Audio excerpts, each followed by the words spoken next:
I'm one of the greatest to ever do it. Lowe's fur. Where you from?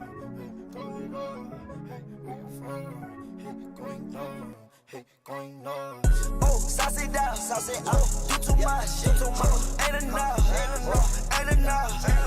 Where you from? Throw it out, going nuts, yeah, going down. Oh, sauce it down, sauce it up. Do too much, ain't enough, ain't enough.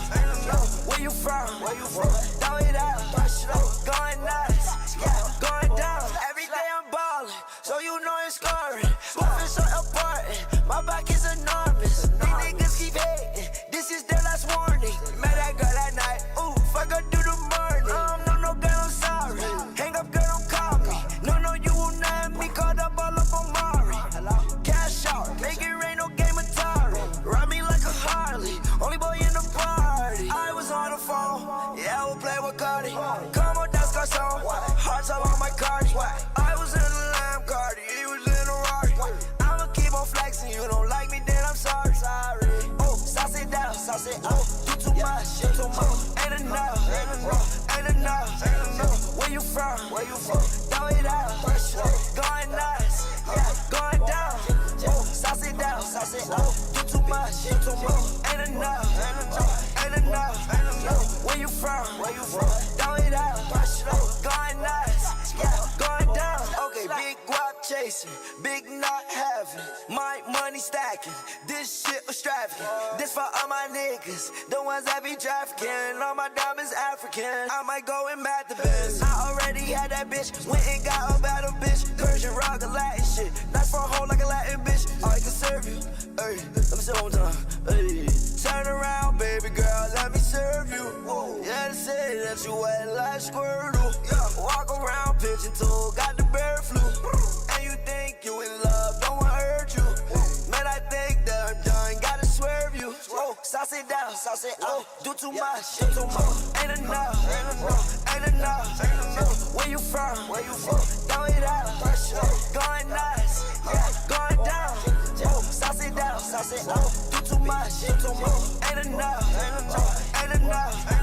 Where you from? Throw it out, going nuts, yeah, going down. I'm so awesome. These niggas so bad, it's exhausting. I swear I'm a stunner like Steve Austin. Oh, sauce it down. Oh, do too much. Oh, where you from? Oh, throw it out. Oh, going nuts. Oh, going down.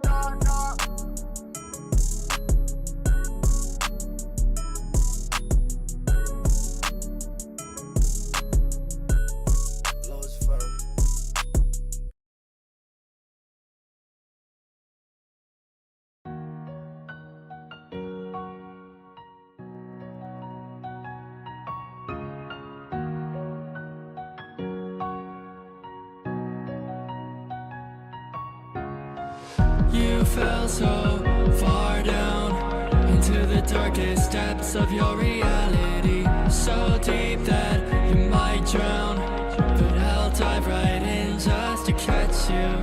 The echoes keep burning, racing through my mind like your afterglow. I know that you're hurting, but I swear that I will never let this go. If you need me to, I'll come running. If you need me to, if you need me. You can't pretend away the embers of your pain. I see them in your eyes, the demons that you hide. Forever by your side, you're perfect in my eyes. If you need me to, I'll come running. If you need me to, if you need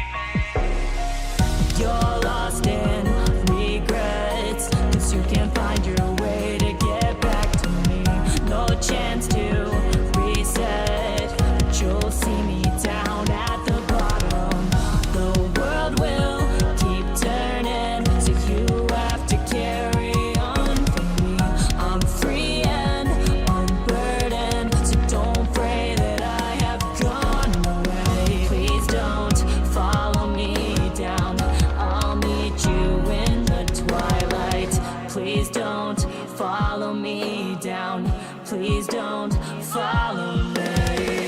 You can't pretend away the embers of your pain.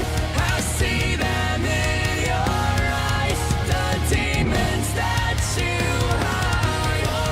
Forever by your side, you're perfect in my eyes. Please don't follow me down, I'll lead you in the twilight.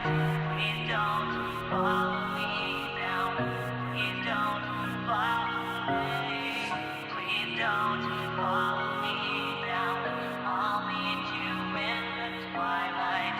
Please don't follow me down, please don't follow me.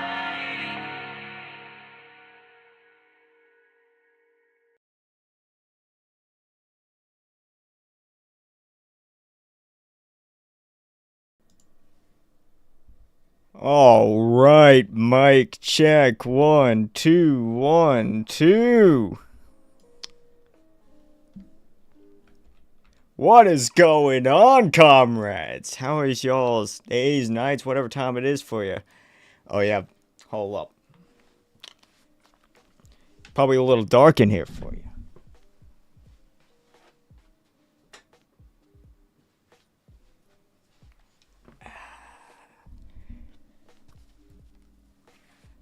There we go. That should brighten everything up a little bit more. Yeah, the big light that's supposed to shine over me and make me look all pretty and everything. It decided today was the day it was going to go to the big farm up in the sky where all the other lights go. I know, it's a shame. I spent $50 on that thing. It's absolutely massive, but it just decided that today was the day. But anyways, yeah, we had a little bit of a different intro today. We had 2 songs instead of the usual one. I have a quick question for y'all. How many of y'all were able to guess that that song you just listened to? Hold up, let me pull this up. How many of y'all were able to actually guess that this was a Doki Doki Within inspired song? You know, I had to put y'all in the mood for what we are getting ready to do today. I mean, hey, if I was listening to this song, when I first listened to it, I would never have been able to guess that this had anything to do with Doki Doki Within, but hey, it is what it is. You got a little bit of a different intro today. But, anyways, comrades, you know how we do things around here. We don't always just jump straight into the mods. No. Songs about DDLC mods embarrass me. Well, if you want a lot of embarrassment, this is the channel to go to. I have no idea why it just did that. Because as you can see, there's so many DDLC songs. There's even FNAF songs in here. So, oh my gosh, the amazing digital circus. You basically get all the cringe compact into one channel. But I will say, the song actually wasn't too bad, bro. That's what that song. Yes, that's what the song was. Don't believe me. On the side. Bro, We are always in motion. Getting that. Yeah, there you go. Yes, that's what the song was. Oh man, FNAF gay songs. It's like, has there ever been a straight FNAF song? That's the real question here. But oh yeah, hold up, chat. Before we do anything, I have a confession to make to y'all, to every single one of y'all right now.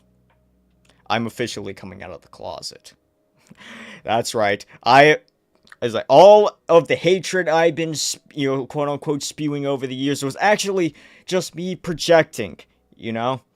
All the fucking rants I went on about people being gay and everything, it was me projecting my own insecurities onto the world. Because, guys, I am, in fact, a Lucasexual. Yep. I worship Dallas Mavericks basketball player, point guard, Luka Doncic. And you know what? I now officially have a flag. I have a flag to represent All of us Lucasexuals. Shout out Crispy for that one. That was my Christmas present. I was told to show that off on the next time I did a stream, and that of course is tonight, bro. Let's go. Hey, I see you right there. Yeah, Crispy. It's like she got me that one, bro. I absolutely appreciate it. As a Lucasexual, we've been in dire need of some representation, and Crispy came through. We got it. We finally got it. I can finally feel proud and secure in my own skin. So we all Lukies? Yeah, bro. Everyone in here can be honorary Lucasexuals. That's like... But, as you know, in any single Savage Central live stream, we can't just get straight into the mod. Or whatever it is we're playing, whatever it is we're doing today. We have to get caught up on all the updates and news and shit that happened between last stream and today. And of course, wouldn't you know it, there's more Triple Trouble news. If you've been paying attention to the Discord, then you probably over the last couple of days, you know exactly what I'm talking about. Especially if you peruse the Sus DDLC collection channel. Hold up, let me pull it up right now for y'all.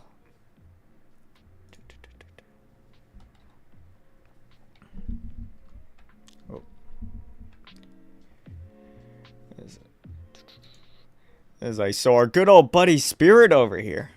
Yeah, Spirit Hoff. As one of the proud judges of the DDMC Modding Expo. Came out with a new revamped tier list. Updated the unsolicited mod tier list since everyone's getting theirs out recently. Because as everyone knows, Spirit needs to hear his thoughts, have his thoughts be heard. He needs to be heard by the populace. He needs everyone to know what his opinions are on DDLC mods. Because they're just so amazing. They're so great.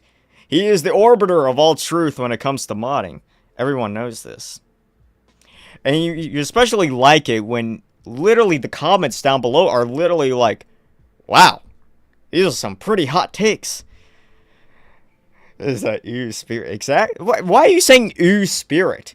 Spirit Hoff is a proud member of this community. You know how hard it is to be the lead dev on The Rising Knight? The Rising Knight is one of the greatest mods to ever be produced. I should know this because... Well, actually, I actually don't know, bro. I actually have no fucking idea. Nobody has any idea what The Rising Knight is about. And you couldn't pay me $5 to even, have to even begin to learn what it's about. It's the most forgettable mod of all time for a reason. So you know what? I'm just gonna stop beating around the bush. Let's get into why. Let's get into the tier list, shall we? So he gives 4 specific points to consider. 4 disclaimers, basically, before you go into this. Because you can't just rate mods. You have to give a whole a bunch of conditions for how everything's going to be rated and everything, and what goes into all of these, as if it's like some sort of science.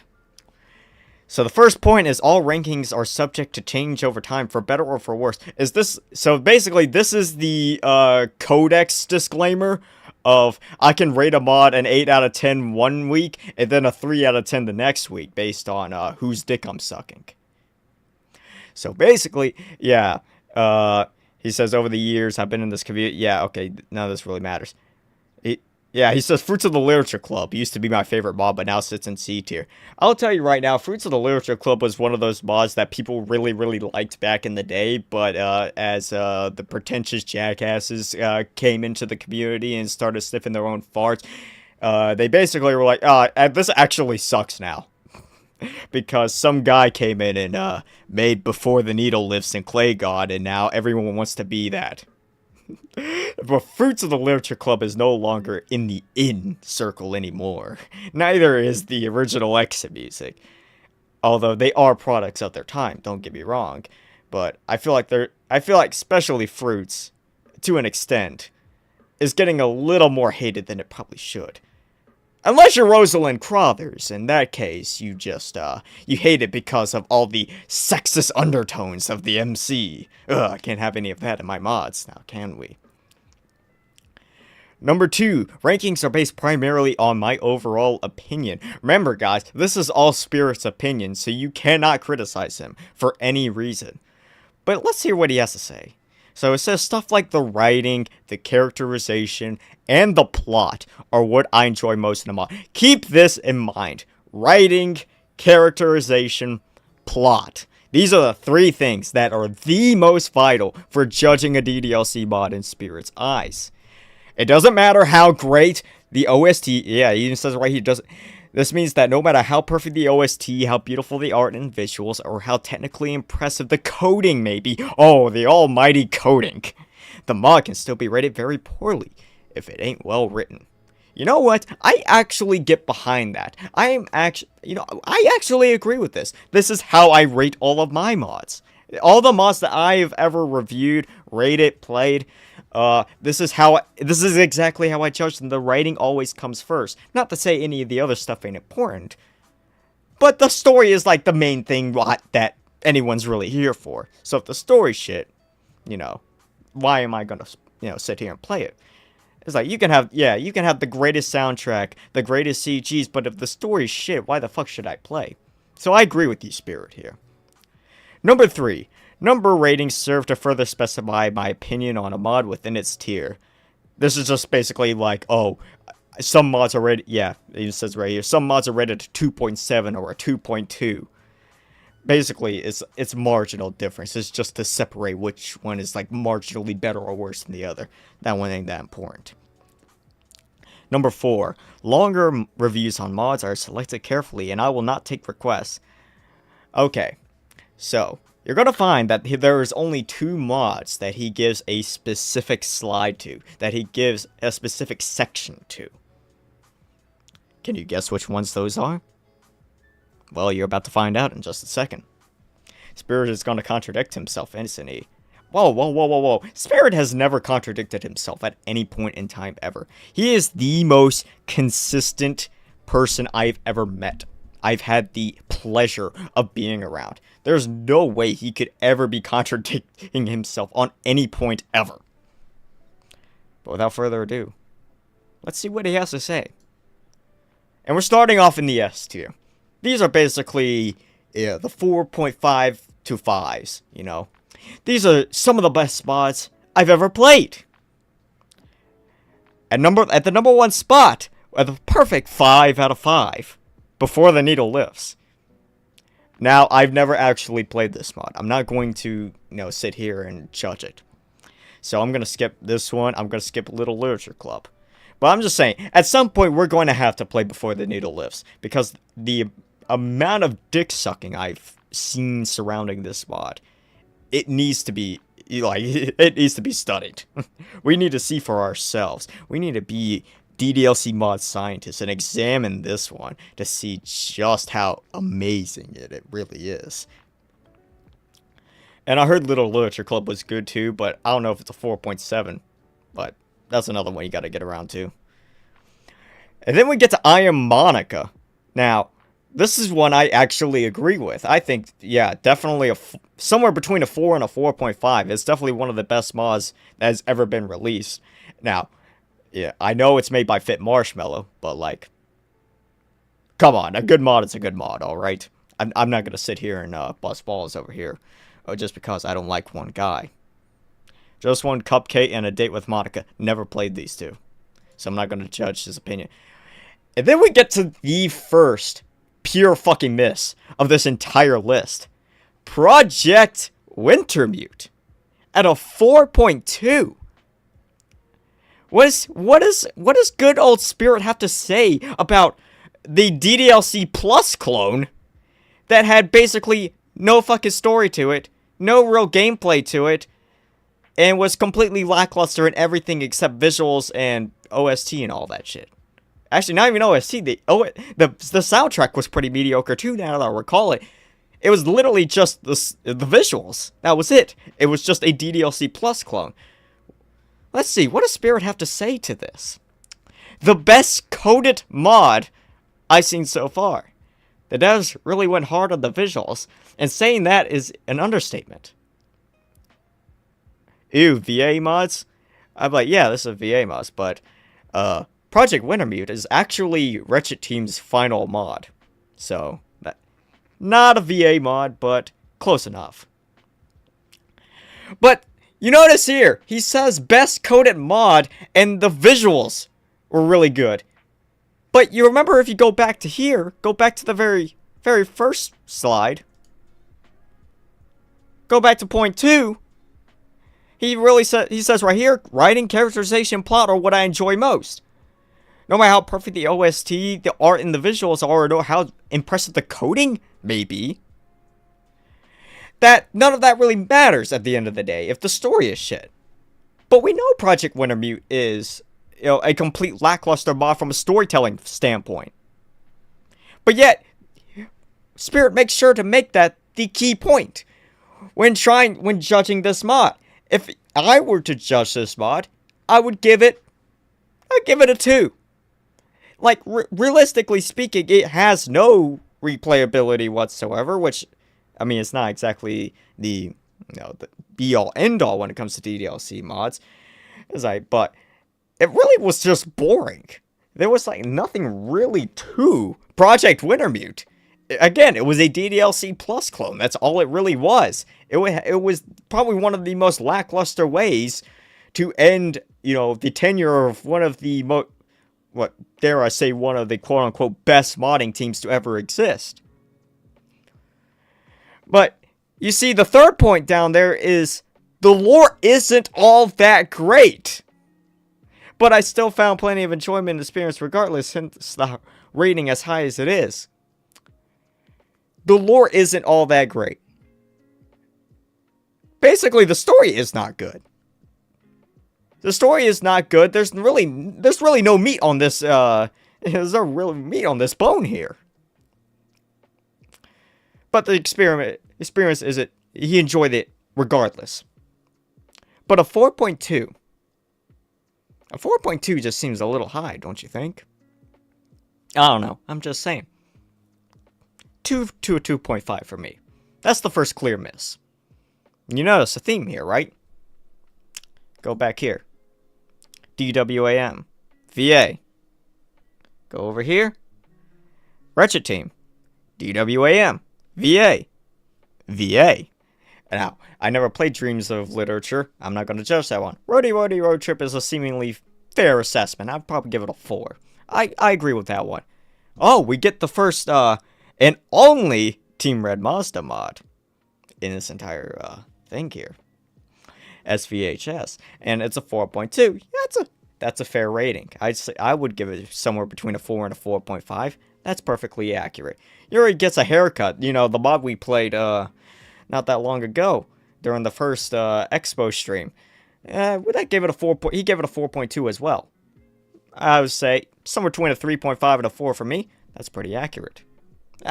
Okay, maybe not pretty accurate, but it's within reason. I can understand that one. Foreign relations at a 4 is a bit high for my taste. I'd give somewhere between a 3 and a 3.5. Because especially right at the beginning where you land in a Korean airport and everyone is speaking Japanese. That's all I'm saying, bro. Well, whatever. That one's still a demo. So I'm not going to go too hard on that. Look at that. Another VA mod. 4.0. Toki's Fantasy Adventure. That's more like a 2.5 if I'm being real with you. Maybe a 3. It's that was pretty much just VA jerking themselves off for an hour straight. I want more Sayori. That's a pretty accurate one. Oh, we got Sigma Club 2 at a 3.7. I would say somewhere between a 3.5 and a 4. I'd give it a 4. I would say that's fair. Another VA mod, Malika's Magic. That's pretty accurate. So far, he's only had one real egregious miss in this entire list. Look through the top of the list. Welcome to the Anime. Never played that one. I think that's the one Headlocker made, if I'm not mistaken. Which already says everything you need to know. It's like paper thin hearts. I'm pretty sure isn't that Silver's mod? I wonder whatever happened to Silver, huh? I wonder whatever happened to Silver. Why did Silver ever leave the DDLC modding community? That's a real interesting question, don't you think? To have? Why did Silver leave the DDLC modding community? Maybe someone should find the answer to that one. And we got Faithful Bullet. I've never even heard of Faithful Bullet. No, I'm not even going to lie to you. I've never heard of this mod until right now. Nazi Bill's President of the United States. This is one of the few shitpost mods that I haven't gotten around to playing yet.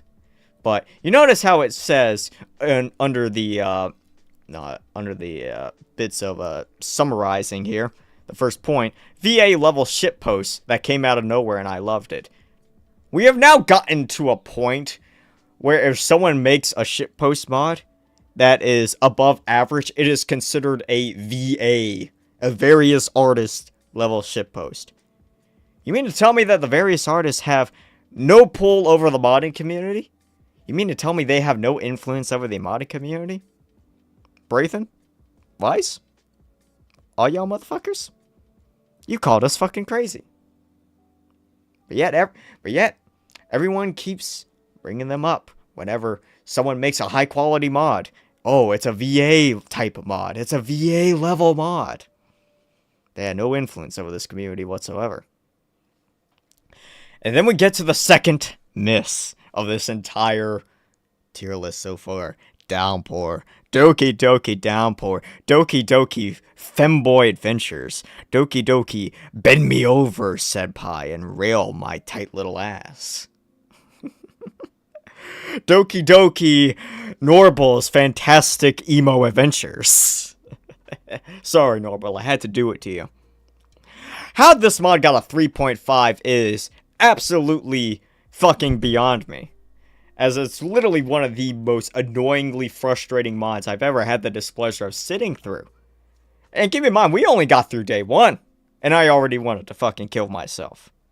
Unless, I mean, maybe in the second half of Downpour, it like really turns around and becomes a 10 out of 10 mod in the second half. Therefore, bumping its rating up from what I would consider a 1, maybe a 1.5 out of 5 mod to this deserving 3 to 3.5 out of 5. Doki Doki Down Syndrome with an extra side of mid. I couldn't have said it better myself. Yeah, scenes can drag at times and the writing can be a little edgy. You don't say. Well, I mean, hell, with as much edge as this mod has, you might as well call me the real life Natsuki. Too far? You know what? Maybe that one was a little too far. I retract my statement on that one. But you get what I'm trying to say here. Though I personally found the edginess funny, so I'll give it a pass. Maybe you found it funny. I don't know. Maybe we just have completely different tastes than what we personally find funny. I didn't really find any of it funny. I'm not even sure where a joke was at any point during that mod. But hey, what do I know? What do I know? I've only been around for longer than Spirit has. Then we get to Space, another VA mod. Never played it. Deceptive Sharks 2. Of course. That's the one I haven't played. How that's a 3.5? It's kind of beyond me. Hey. What do I know? I mean, it's... Kodak set the bar so low for the first one that, I mean, as long as he just stands up, it just fucking walks over it. He should be able to clear it, no problem with whatever the second one may be. I don't know. A Date with Natsuki, VA mod. Oh, Sayuri gets a... Oh, we got Retros. We got Retros mod in here. Impressive. I wonder if Retro is actually able to see the burger. Or if that's just another one of his tulpas. Is that, you know what? Maybe if I show Retro all of the Shroom Jacks of the Dokis hanging themselves, it might trigger all of his tulpas, and he might start going on a schizophrenic rampage again. What do y'all think, guys? Yeah, would y'all want Retro to go on another rant, on another absolute meltdown, on another schizotard rage? I think it would be absolutely hilarious. Then we got I can never Sempiternal. I can never say this word. I don't know. It's like call me a fucking dyslexic or some shit. I can never say this fucking word. I'm pretty sure this was another VA mod. Doki's a Dragus. Now this one is a throwback. This one has to be like 6-7 years old. I'm genuinely surprised that Spirit put this one this high, considering that older mods tend to get rated way lower on tier lists these days, you know, because of all of the self-righteous writers coming in and just being like writing 30-hour-long fucking shit fests and calling them DDLC mods. But yeah, 3.5. I would say you're probably somewhere in the ballpark. I remember that one being pretty funny. And then we got, Doki Doki Abridged was a 3.5? From what I remember, that one was a pretty, fun mod. You know? I felt like it was pretty funny. For what it was going for, I feel like it should have been a little higher. That's all I'm saying. Google Translate, never heard of it. Cardboard Box, I never heard of this one. No, this was submitted to another, like, mod jam. Or, yeah, some other event. Tipsy Drunken Club. I remember very little about this mod, so I'm not going to rate this one. I'm not going to judge this one. The mod in which Natsuki has a nice day and does... fuck. The mod in which Natsuki has a nice day and nothing horrible happens to her. Thank you very much. Ah, that one's a bit of a tongue twister, I know. But, 3.5? Again, that's another one I did not expect to be rated as highly.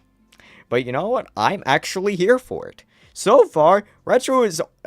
fuck. I got Retro on the mind.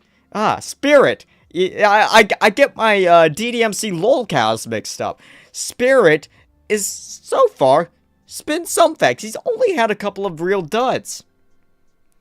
But you know what? It's starting to get a little boring now. Let's speed this up a little bit. Let's get to the important ones. Now we're entering the B tier, the 3 to 3.5. These are the pretty good mods, you know, despite a few flaws here and there.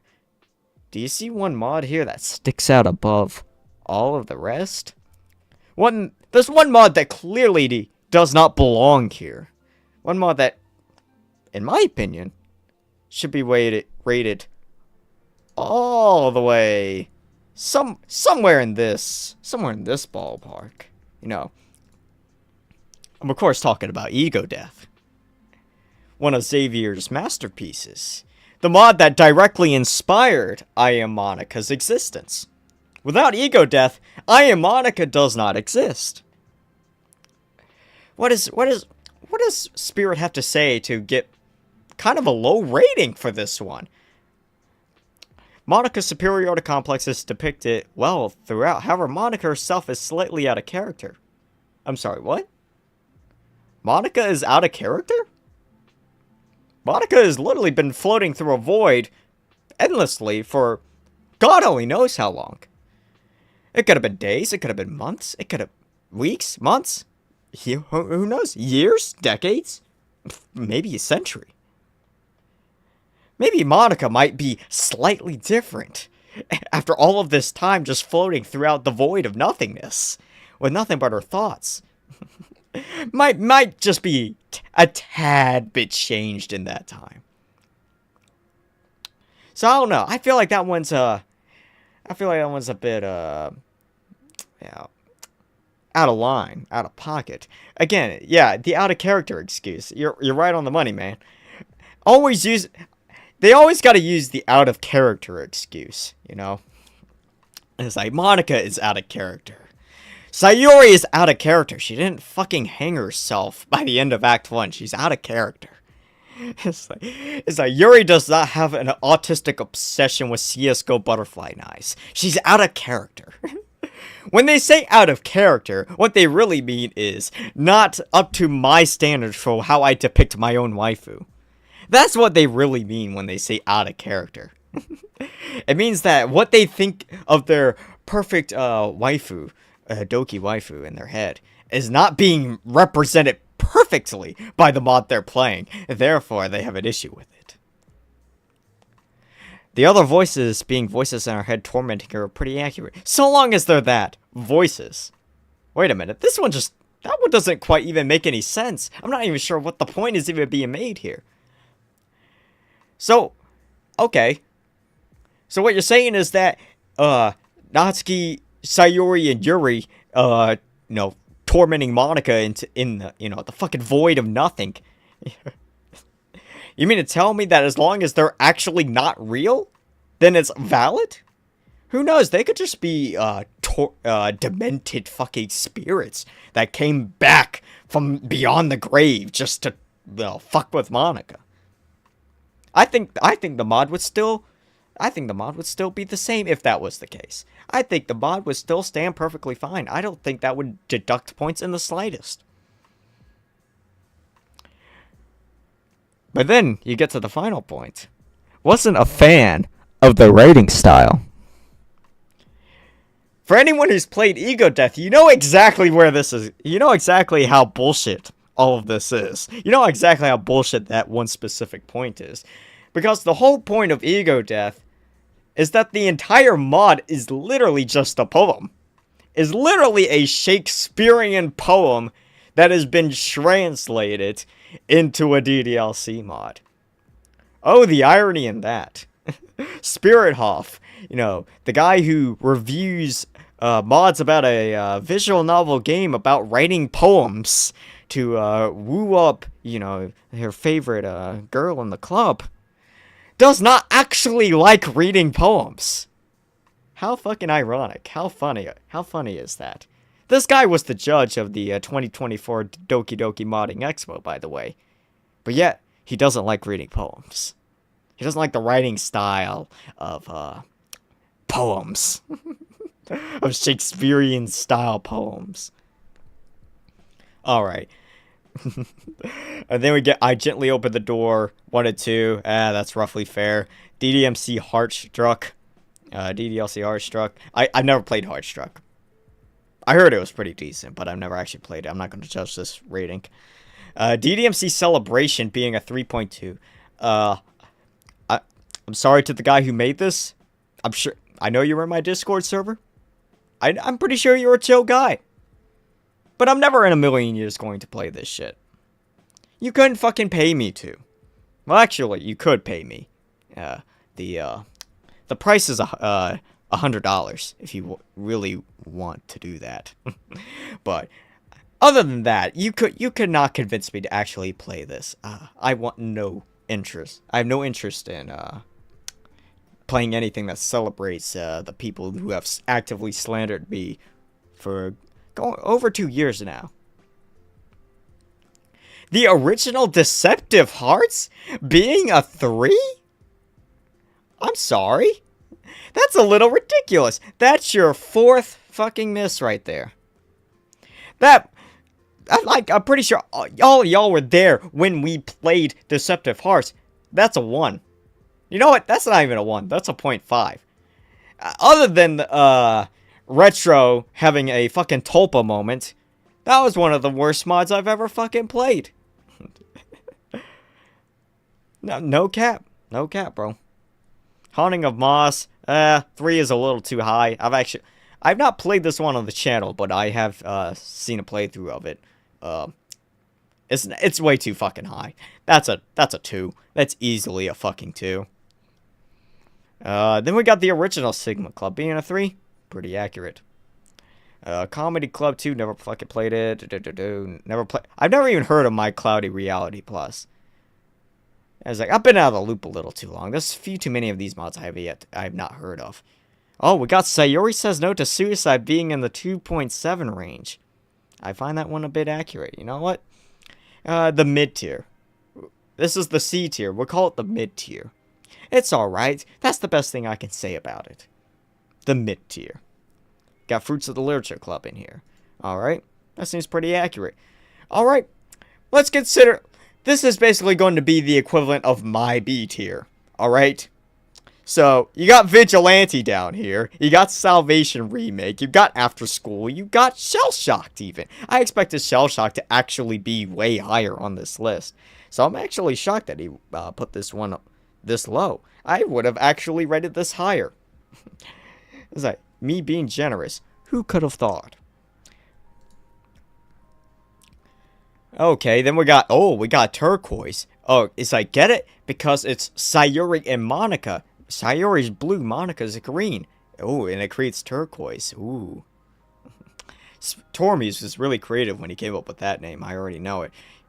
I bet he had an aha moment when he thought of that one. It's like, oh my gosh, what should I name my Sayuri and Monica gay romance mod? See, Sayuri's blue, Monica's green. It's like the merging of hearts between these two colors. What should I... turquoise! Fucking I got it! I'm a genius! Tormuse did it again. You got Natsuki and Chill in here. Comedy. Alright. You know, she's pulling her cock out. You know what? I couldn't have said it better myself. Spirit. Then we get to the D tier. 1.5 to 2.5. And this is the first mod that you see gets one of these specialized segments. I wonder if Spirit has anything to mention. Does Spirit bring up the fact that Abyssal 949 composed some of the music for this mod? If you scroll, like, look through it. I'm scrolling through it. I'm glancing through it. I don't see it anywhere.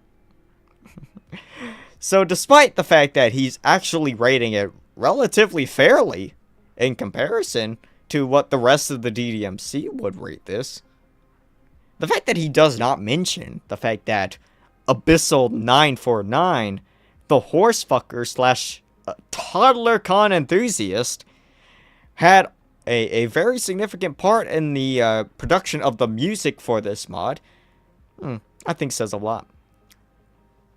But this is not the mod we're here to analyze. This is not mod review we're here to analyze. We still got a little ways to go. Exit Music Redux is a 2.2. Interesting. Exit Music being a 1.7. If you swap these around, I'd agree with you. Give Exit Music the 2.2 and give Redux the 1.7, and I'd be all on board with you. Pink Eyes being a 1.7, nah, that's a 0. On God, no, a 0.5. That is straight up a 0.5. I don't get how you can even rate it a 1.7. Abyssal Toddler Cut? Yeah. Yeah, that's right. I mean, oh yeah, that's right. I never actually showed the full DMs between Abyssal and his tranny lover. But yeah, there was more than horses. There was ToddlerCon in there. There was so much of it, as a matter of fact, that it would probably get anyone viewing it put on a watch list instantly. Having it in your possession would probably be enough to warrant the FBI raiding your house, confiscating all of your hard drives, and sending you to a maximum security prison, sending you straight to fucking Guantanamo Bay to get your fucking balls ripped off by fucking Requise. But yeah. So yeah, I never showed that. Because I didn't want y'all to share that same fate. As, you know, my asshole could testify right now. It took a beating down there in that prison. But hey, we came out better. We came out better than we did coming in. Thank you, Daddy Sentral. You're welcome, man.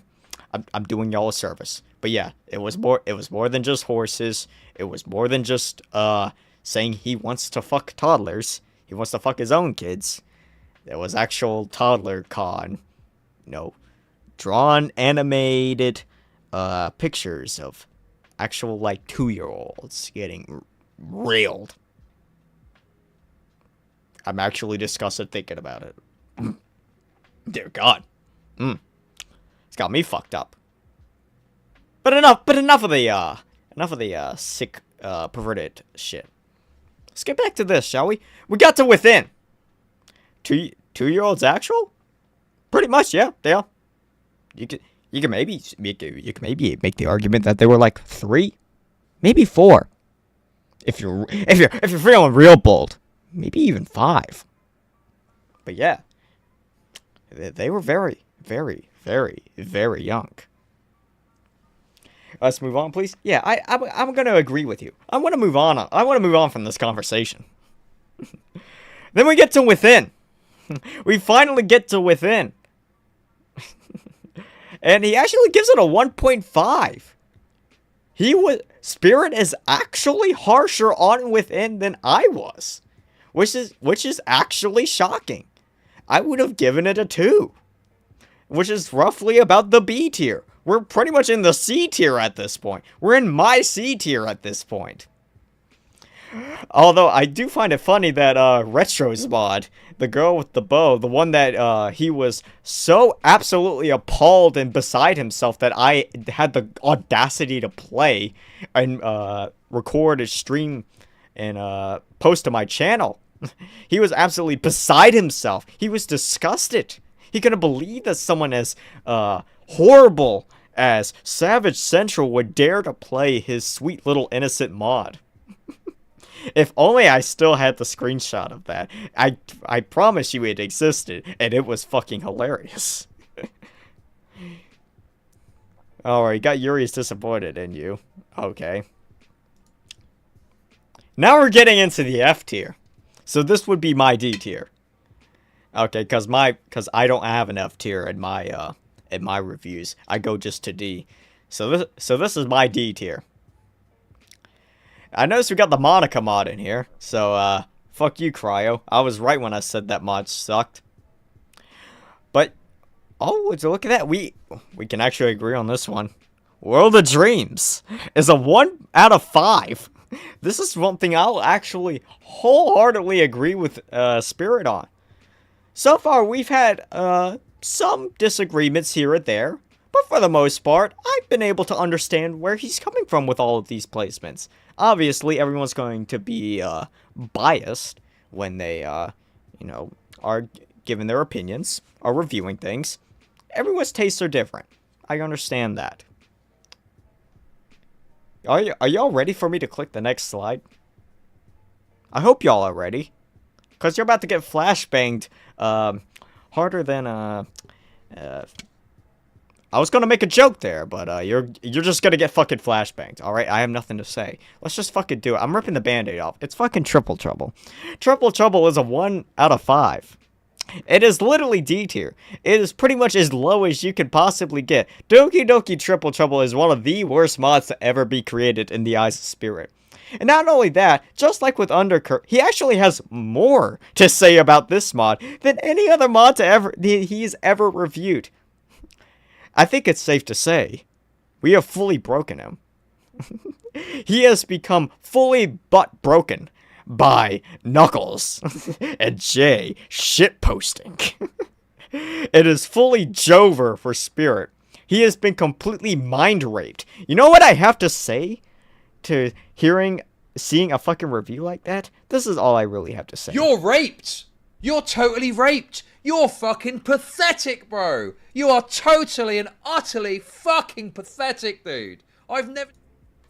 That's all I really have to say there. You're absolutely raped. You've been mind raped by Knuckles and his meme shitposting about Triple Trouble that he feels the need to spurg out about it every single time it gets brought up.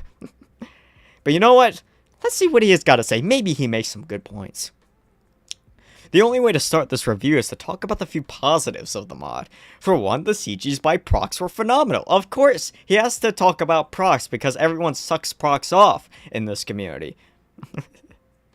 Quick thing, Triple Trouble is worse than Pink Eyes according to this. Yes. Yes, David. You're 100% right. Triple Trouble is worse than fucking Pink Eyes. That's everything you need to say right there. That says everything you need to know right there. But yes, everyone sucks procs off, so yes, of course, Spirit has to do it too. Not saying procs' art is bad, it's actually really great. And, of course, everyone would suck procs off, because she's actually, like, one of the 3 decent artists in this entire community. and served as one of the best features in the mod. Paired alongside the intricate coding of the main menu and game menus, the art really gave the mod its style and identity. The OST was a nice plus. Not many mods have unique music, and OST presented was good enough. However, that's about it. That's it. That's all the good. The music is good. The art is good. The coding of the main menu specifically is good. Yeah, so remember how all the way back, let's go back, all the way back here, just in case you forgot from about, what, 10-15 minutes ago. To Project Wintermute, literally the first point, best coded mod I've ever seen. It's absolutely amazing. The visuals are great. Hello, hey Storm Boss, how you doing today, man? Hope you're having a nice evening. Yeah, we're just going over some DDLC mod review opinions right now. We're having a little bit of a discussion before we get into the main meat and potatoes of the stream today. Alright. So you notice how he said, all the way in Project Wintermute, how basically everything that he deems as basically completely irrelevant was actually the thing that pretty much made the mod a 4.2 out of 5. But here, he's actually going to stick to his guns this time around and say that, oh yeah, all that non-story stuff, that's not going to impact the rating too much. Hypocrisy from the DDMC? Wait, no way. You can't possibly have any hypocrisy. I have no idea why that is so fucking small. Hold up. I probably should have checked that before doing this. There we go. I couldn't even see that. That's very neat. But anyways, there we go. I'll have to go over here. Yes, hard key with the 5. Baby Natsuki. Oh boy, I love you. You know what? We all love we all love Norble as well. We really do. I appreciate the $5, man. But anyways, we get back to this. The mod overall was tanked by its unlikable MC, irredeemable main love interest, and annoying side characters. It's almost like Natsuki being irredeemable was kind of the point. It's like the whole point of Tokidoki Triple Trouble is that MC is in a toxic relationship with Natsuki, who is a very toxic individual and is basically getting emotionally abused by her to stay in this relationship because, well, no girl has ever treated him the way that Natsuki has. So he decides to stick around. He continues to keep goofing around behind Kazuo's back, having sussy-wussy fun time, and keep eating out Natsuki's cupcakes that she keeps baking for him every single night. But yeah, it's almost like that's actually the point. Chat, Sphere is racist confirmed? You actually make a great point. I almost forgot about that. The MC is a black man.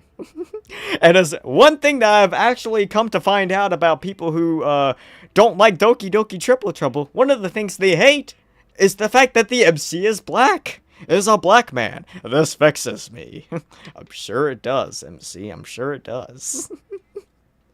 I would be vexed too. If I was Jay, being a black man, seeing someone going around being like, yo, this black dude, I really don't like him.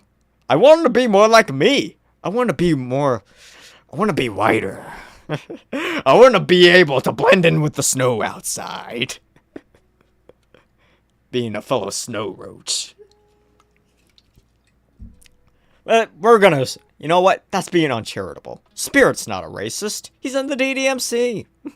You can't be racist to be in the DDMC, guys. It's actually prohibited. Come on.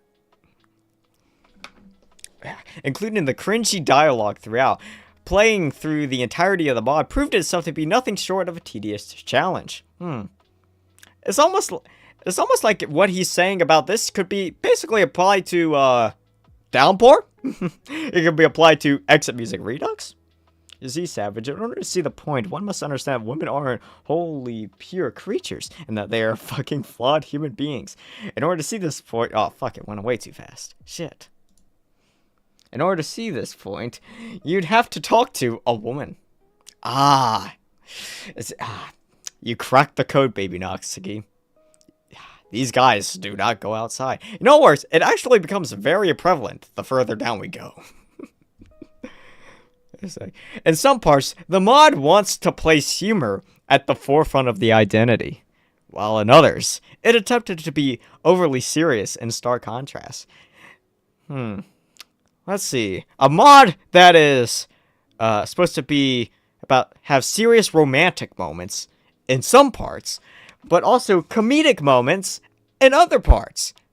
Where have I heard this concept before? Where have I heard the concept of mixing romantic drama and comedy into one select package?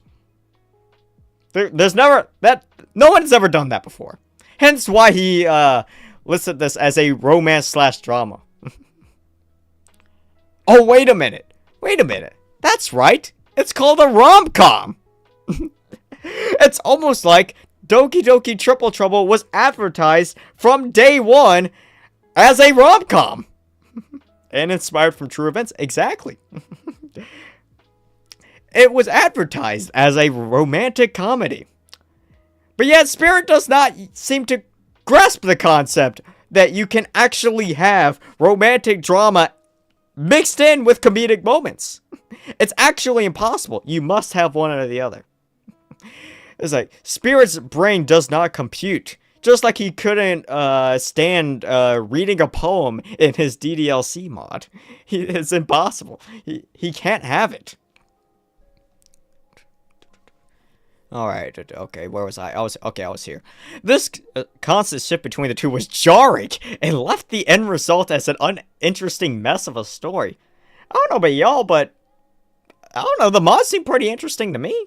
That's all I'm gonna say. Only a few characters were relatable, those of course being Sayuri and MC's mom. Well, I mean, they were basically supposed to be like, the windows for the audience to like express their content with the situation. There's basically, they are supposed to be the most reasonable ones in the entire mod. They're the ones that are supposed to give the MC talking to. There's the one that's supposed to talk some fucking sense into his horned up brain. It is warped mind that is completely been taken over by the siren's call of Natsuki's cupcakes. Dare I say. From Monica to the MC to MC's dad, etc., every last character was entirely unrelatable and unrealistic, especially for a mod based off of a true story in quotation marks.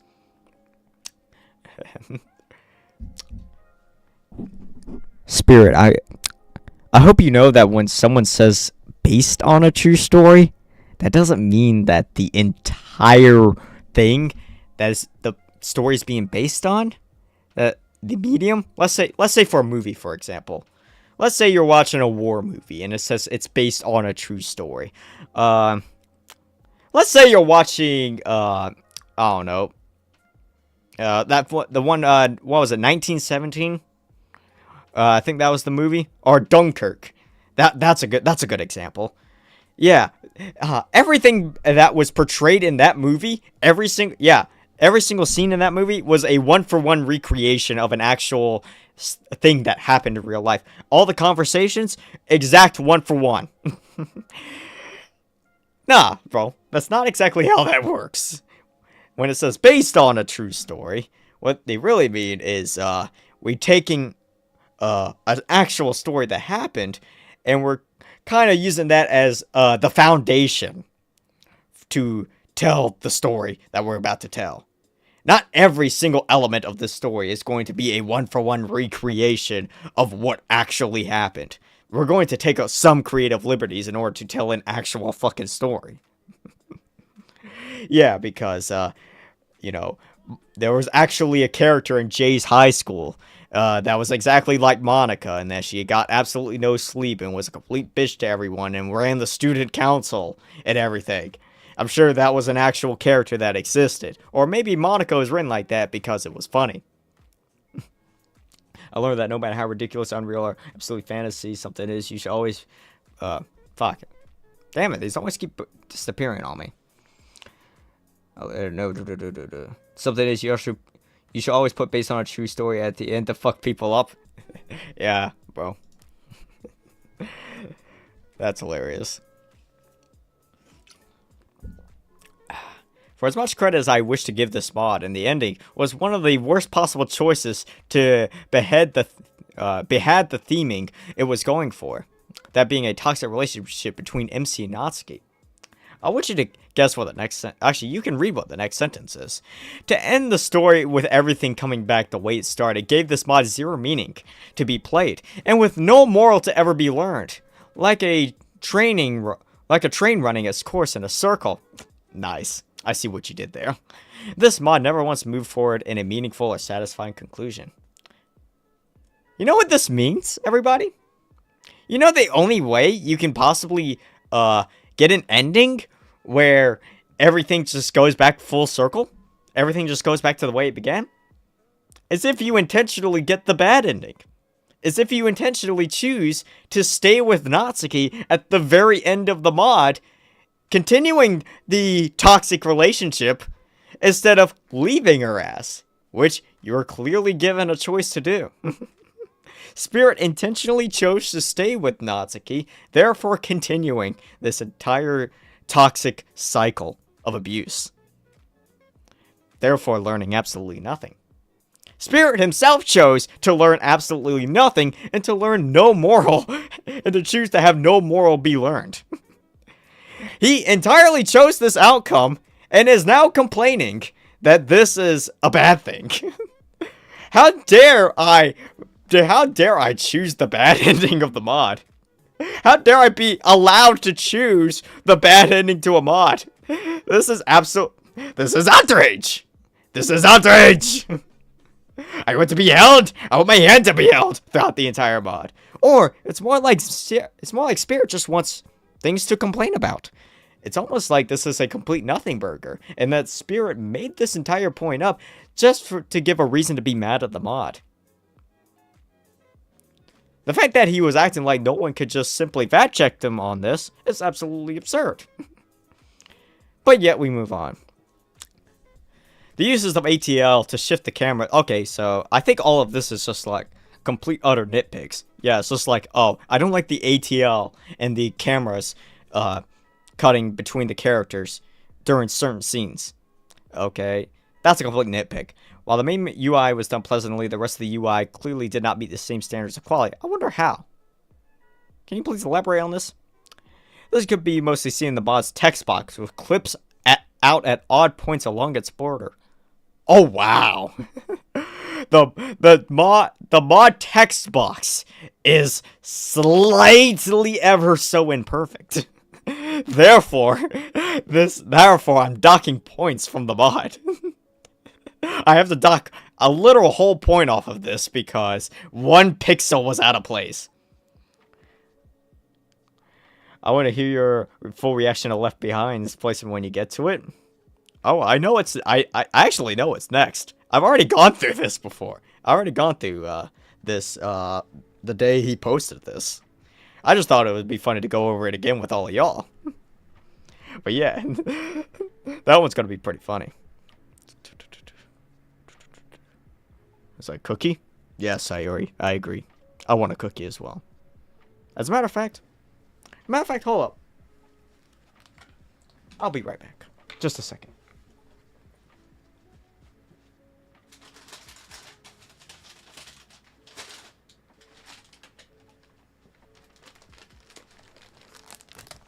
I'm gonna need a cookie for this one. For putting myself through this review. It's my treat, alright?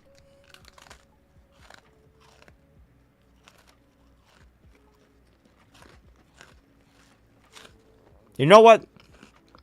These Oreo-loaded Oreos are actually really fucking good. If y'all ain't got your hands on them, you really need to. They're fucking amazing. I mean, my Oreo addiction was bad enough, but the fact that they made Oreo-loaded Oreos, they put the Oreos inside the Oreos. I think I just found my new heroin. I think I just found literal crack, then in cookie form. Damn, this shit's so good. Captain Oreo, Infinity Penis Wing.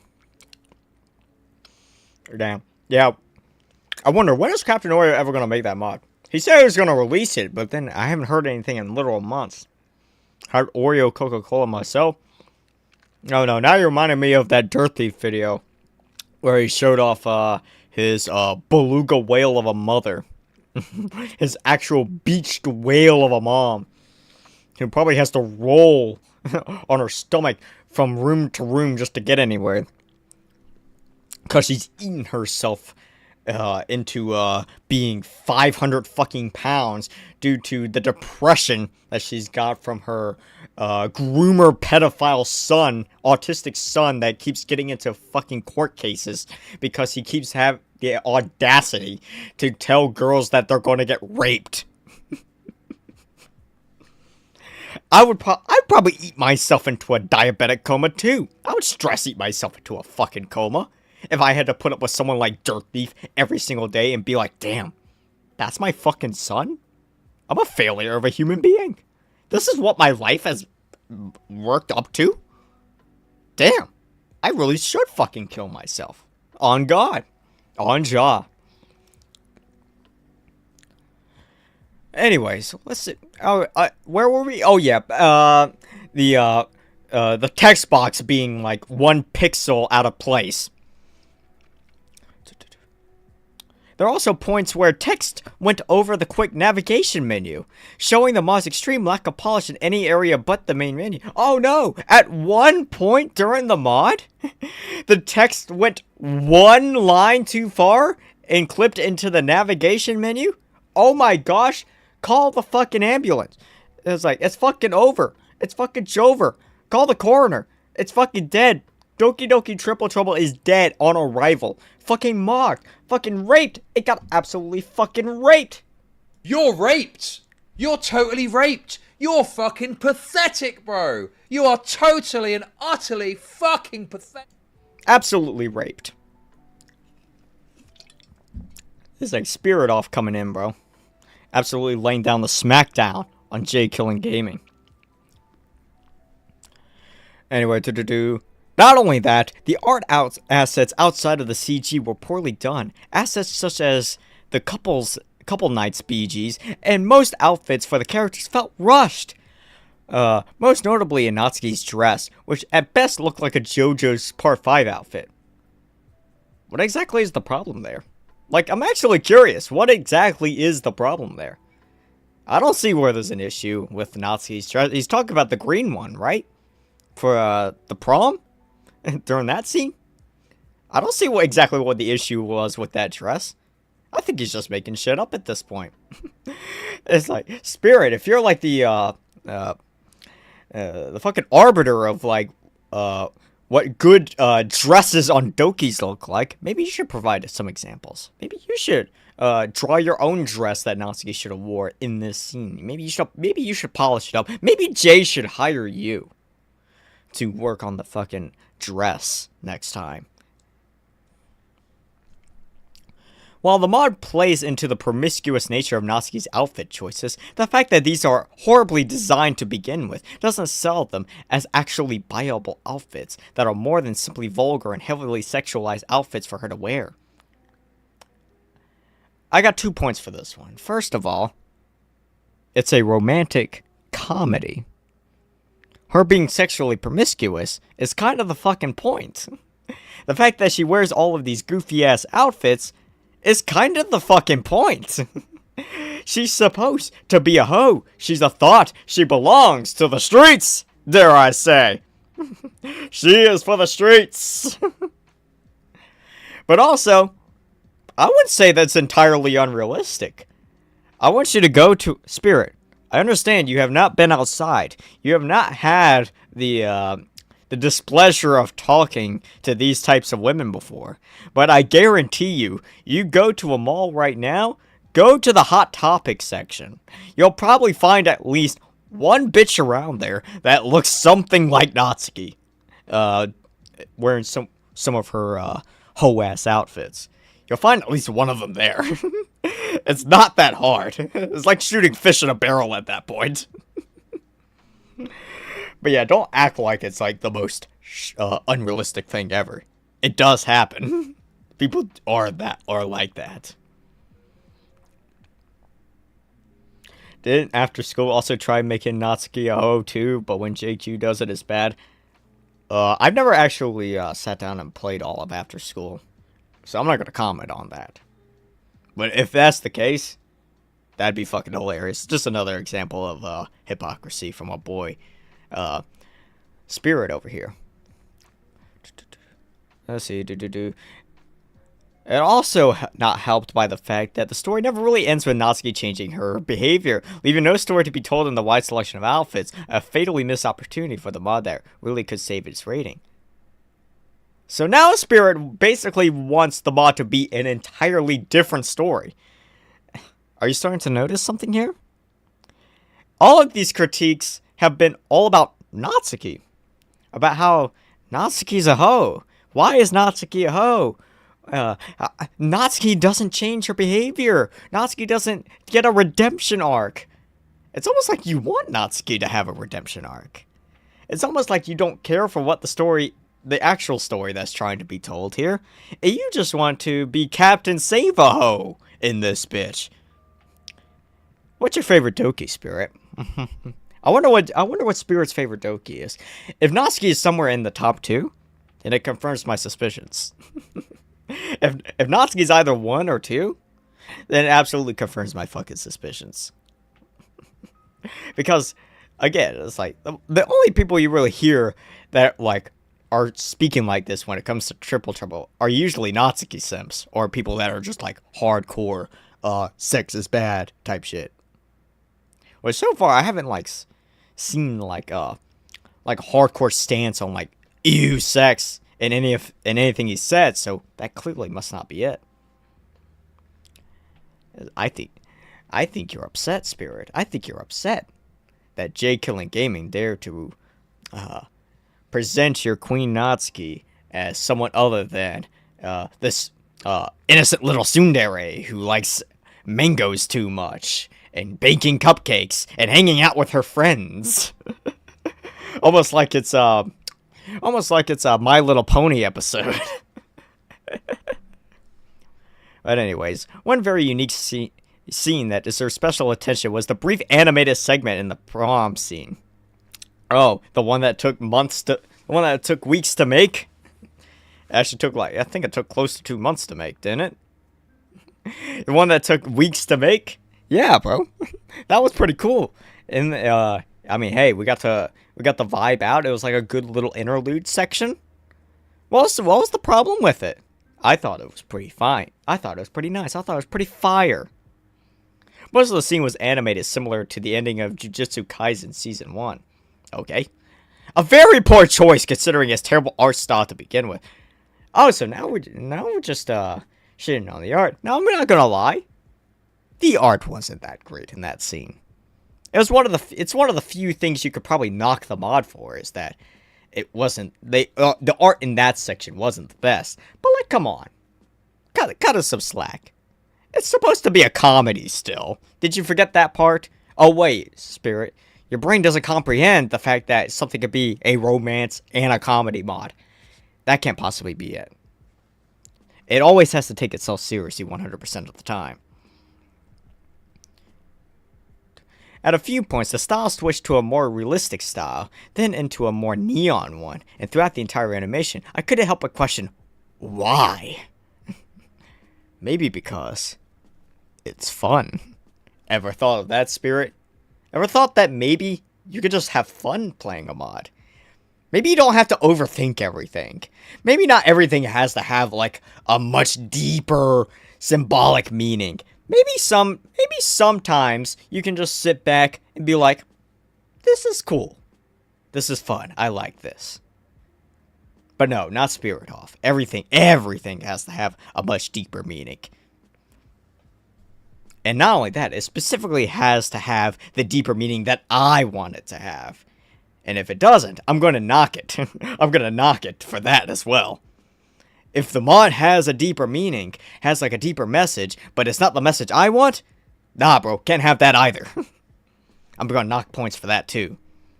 Not only did this animation come out of thin air, it was jarring and completely unnecessary. There was even a random JoJo's inclusion within the animation for whatever reason. If it was an attempt at humor, the lack of relation to it have with the plot as a whole made it fall on me. Wait a minute. Doesn't Natsuki cheat on Kazuo with Ryan Tannehill during that scene? Doesn't Natsuki literally cheat on both MC and Kazuo with Ryan during this scene? Are we just going to forget about that? So we get into Within tonight? Yes, we are. I would say, give me about 5 more minutes, alright? I'm almost done cooking them. I'm having too much fun. All in all, this mod's nothing more than a cuck fantasy. Oh, we've heard this one again. If I had a nickel for every single time I've heard this one, I'd probably have at least 10 nickels. Not a lot, but it's crazy to think that's happened 10 times. Which I think is an absolute, absolute mischaracterization. Because in order for it to be a cuck fantasy, Kazuo would have to be okay with all the cheating. He'd probably be in the corner jerking off as MC was, being Natsuki's bull. But the fact that he's not, no, it's not a cuck fantasy. It's literally just cheating. It's not really even a fantasy at all. Because all of this is portrayed in a negative light. Although I guess Spirit must have missed that one. Rated 18 Natsuki with no lesson learned and no substance whatsoever. This has been there's been some people on the subreddit who've called this mod good. I wonder who that could be in reference to. Knuckles. It inspired many a mod recommendation posts to give this Natsuki mod a shot, and I never understood why. Considering this mod's status as one of the few DDMC banned mods out there. Very interesting point to bring up. It doesn't really relate to the mod itself at all, because the mod itself was not the reason it was banned. Which is understandable, given the creator's arrogant attitude towards criticism of any kind. I'm surprised this mod has an audience at all. There it is, everybody. Oh my gosh. There it is. Spirit's finally going mask off. We finally get the reason as to why he's so pissed off at this mod. It's not the mod itself. It's J Killing Gaming. Everyone in the DDMC hates J. Therefore, they hate Triple Trouble. Therefore, you get all this. Or actually, seeing how, after seeing what sort of fan base follows the mod, I'm really not. In case you didn't pick up, guys, he's talking about me. He's talking about us. He's talking about every single one of us here. We're all the bad apples. We're the bad guys here. Yeah. To give TT a new, more accurate, genuine rating, I now give it a 1 out of 5, which was lower than the 1.7 earlier. If I had to compare this to another mod, it'd be a fusion between Purple Troubles and Exit Music Redux. Hold up. That makes absolutely no sense. Nowhere does Natsuki try to kill herself. Is it related to Exit Music Redux because they make a reference to it early in the mod? Is that the reason why? Is it related to Purple Troubles because Natsuki's a thought? Because there's sex? Because in my experience, this mod has almost nothing to do with Purple Troubles or Exit Music Redux. As a matter of fact, there's not really any mod you could possibly compare it to. It is truly wholly, uniquely a mod of its own. So I consider this a totally unfair characterization. I don't think every one of us would agree with that too. Both already terrible mods in their own right, but yet you rate this one lower than those mods. Alright. Given with their very qualities that weren't both present within this mod. It's one crash out of a mod, and it goes perfectly with its crash out of a creator. Ladies and gentlemen, that was the crash out of a DDLC mod review. I don't understand how you can say so much, but yet at the same time say everything wrong. How you can say so much, but yet get every single fucking point wrong. Everything in here is either complete utter schizo posting about how much you hate Triple Trouble or Jay, or it's just complete utter nitpicking of points that mean absolutely nothing at the end of the day. But yeah, that's all. That's all I really got to say about that, guys. Okay, guys, so here's my unsolicited Triple Trouble opinion. 10 out of 10 because the music is good. Never played it. That's the most based opinion I've heard all day. You know what, Spaghetti? I 100% agree with you. You know, give it a fucking 20 out of 10 while you're at it. And then we get... Here are the only mods that are rated worse than Triple Trouble, by the way. Doki Controversy time. It's complete shit. Amor Fati. Even this is rated too fucking low. That's like a 1.5, in my opinion. That's a 1.5 to a 2. Despair, never played it. And then we finally get to fucking Left Behind. Spirit wonders why people he never spoke to hate him. Oh, fuck. It keeps going by too fucking fast. Spirit wonders why people who spoke to him hate him, but he chooses to speak in a way that pisses off said people via very obviously targeted attacks. So fucking true, Go. So fucking true. I hate it. People want to say separate the art from the artist, then throw it out the door when it's an artist they don't like. Egg fuck exactly. I understand that everyone's going to have their fucking bias. You know, you're not... everyone's going to be biased. There's no way to shake that off. You know, right? The best thing to do is just acknowledge your bias and to try and mitigate it as much as possible when you're reviewing something. Alright? That's what I try to do at least. That's why I rate some mods. You know, for example... Iron Monica. That's a 4 out of 5 in my opinion. That's a 4.5 out of 5 in my opinion. That's a fucking S tier mod. But yeah, it is like, even though Fit Marshmallow made it. It's fucking crazy. Yeah, I hate the fucking guy, but yeah, I can acknowledge that. I can acknowledge it's a fucking amazing mod.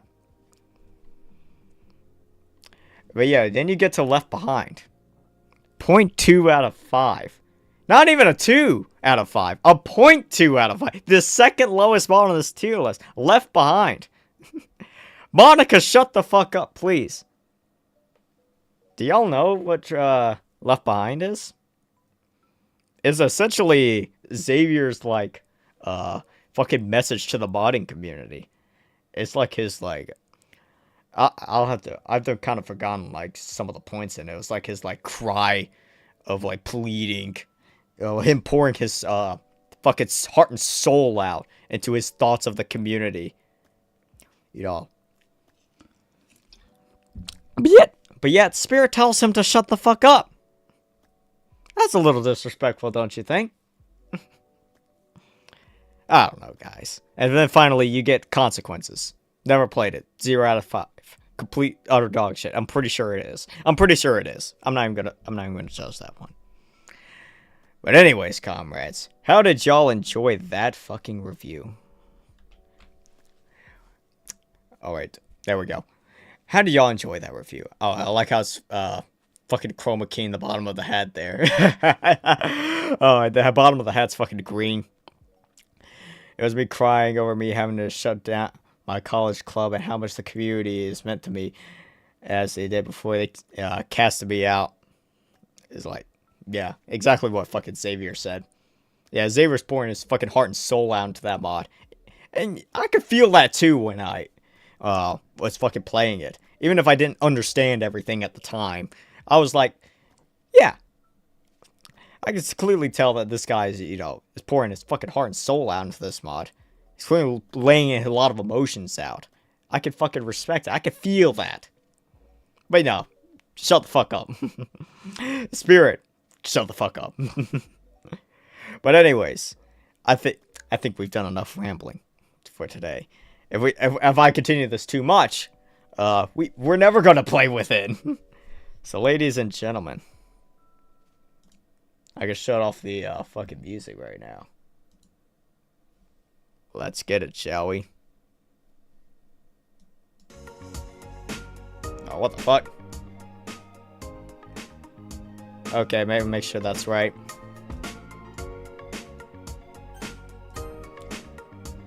Even that still sounds a little high. There we go. These gatekeepers are why I never bothered to continue my mod concepts. Yeah, well. Gatekeepers are literally the biggest issue with this fucking community. On God, on Shaw. This is egotistical pricks. Wasn't there an Afro Zero mod? Yeah, it was Vigilante. It was a 2.5. Which I actually think was pretty fair. But anyways, let's finally get into it. What is up, comrades, and welcome to Doki Doki Within Encore 2 Electric Boogaloo. Suck my cock and balls. Look at Monica. Ain't she just so fucking perfect, my... She's such an angel. She's so perfect. Absolute goddess. But anyways, comrades. Are y'all ready for round 2? We already got the... Excuse me. We already got the gently counter up there. Anyone who's new around here, let me tell you all the rules. Anytime the word gently pops up on the screen, we take a fucking shot. Last time, we had over 100 of them. I think the count was like somewhere in the 120s by the end of it. So, let's see how far we go today. I think this one's only like an hour long. Hence why I dragged out the review segment before stream. Anyways, please enter your name. What should we call the MC? You know what? I fucking got it.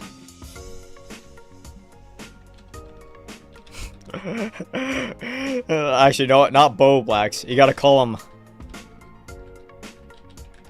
It's Blow Blacks. Blow Blacks. The greatest MC ever. Savage, please build a time machine and go back and say, hello, my comrades. Oh, it fucking went off too fast. I really gotta let these... I really gotta tell this to stay on the screen a little bit longer. I groggily open my eyes, wiping the excess sleep away. Stirring up in my bed, I turn to face my alarm clock, my heart sinking a bit when I see the time. 3:41 a.m. Another restless night. Bloody wonderful. Bloody wonderful, mate! Oh yeah, by the way, we're British, just so you know. Grumbling to myself, my gaze moves first to the bottom of the bed, and then towards the window. I've never been able to explain why, but there's something oddly serene about the city around this time. Blow Black's cocks? Exactly, bro. It's quiet. Well, mostly quiet. The moonlight glistens against the many apartment buildings, office buildings, apartment blocks, office buildings, and other assorted buildings. At least tonight, there's the light pattering of rain outside. British scared. Oi, we're fucking British, mate. Bloody wonderful is Gently Part 2. Yep, get ready. Yep, we're in Gently Part 2 now. Get your fucking shot glasses ready. Get your drinks of choice ready. We're in for a time. In all fairness, it's one of the exceedingly few benefits of waking up this early. My breathing is gentle. Ding! Alright, we're already like 2 minutes in and we got our first fucking gentle. Bada bing! Alright. It's time to take our first shot, boys. Pour the last of what I got in this can.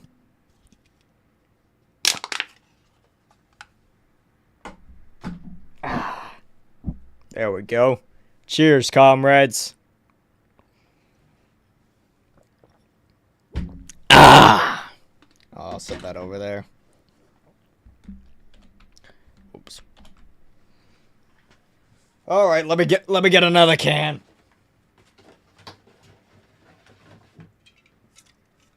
There we go.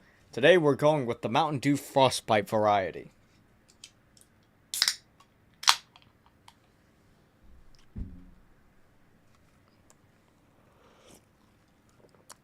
I like the taste of that. Probably not gonna like it by the end of the stream, though. If you know anything about how these streams go. I'm not completely at peace, but I'm managing. ... My eyes are starting to grow weary. I desperately need to get back to sleep. Sighing to myself, I sluggishly lay back down and stare up at the ceiling. In time, my eyes give in to fatigue and I manage to drift off back to sleep.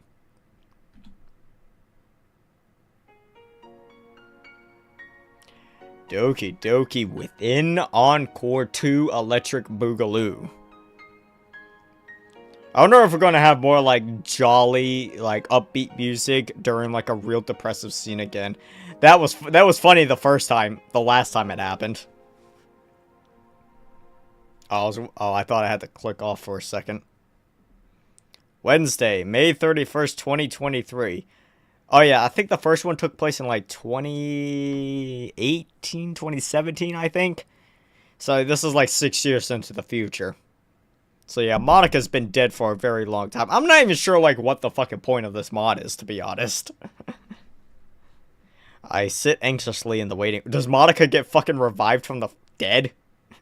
It's like the whole point of Within Encore is that MC finds the Necronomicon and is able to revive Monica from the fucking dead. But in doing so, he revives an ancient curse that has befalled the entire city, and everyone is just dying around him of mysterious, like, fucking AIDS. of Necronomicon AIDS. And now the MC has to fix the damage he's caused and reverse this, but the only way he could do it is by killing Monica again. He has to plunge the stake straight into her heart this time around. She doesn't kill herself. The MC has to actually do it this time around. That's what Within Encore is going to be about. I'm calling it right now. Full Metal Alchemist jacket type stuff. Yeah, pretty much. I sit anxiously in the waiting room. My eyes glance towards the clock on the wall. 11:56 a.m. I sigh softly. I know it's only 4 minutes away, but why does time feel like it's dragging? I don't know. You can watch gay porn in this time. I don't know. Well, I don't know what British people do, mate. What do British people do in their free time? That sounds like a good mod, Savage. It's like, hey, it's like exactly. I'm giving y'all ideas here. It's like I'm hoping that Bass Pun, fucking took this idea, bro. That'd be a fucking amazing mod. Sadly, I don't think that's what we're gonna get. But you know what? Someone should just go and fucking make that. Oh yeah, I realize I'm blocking the screen a little bit. I'll drag myself a little bit over this way. There we go.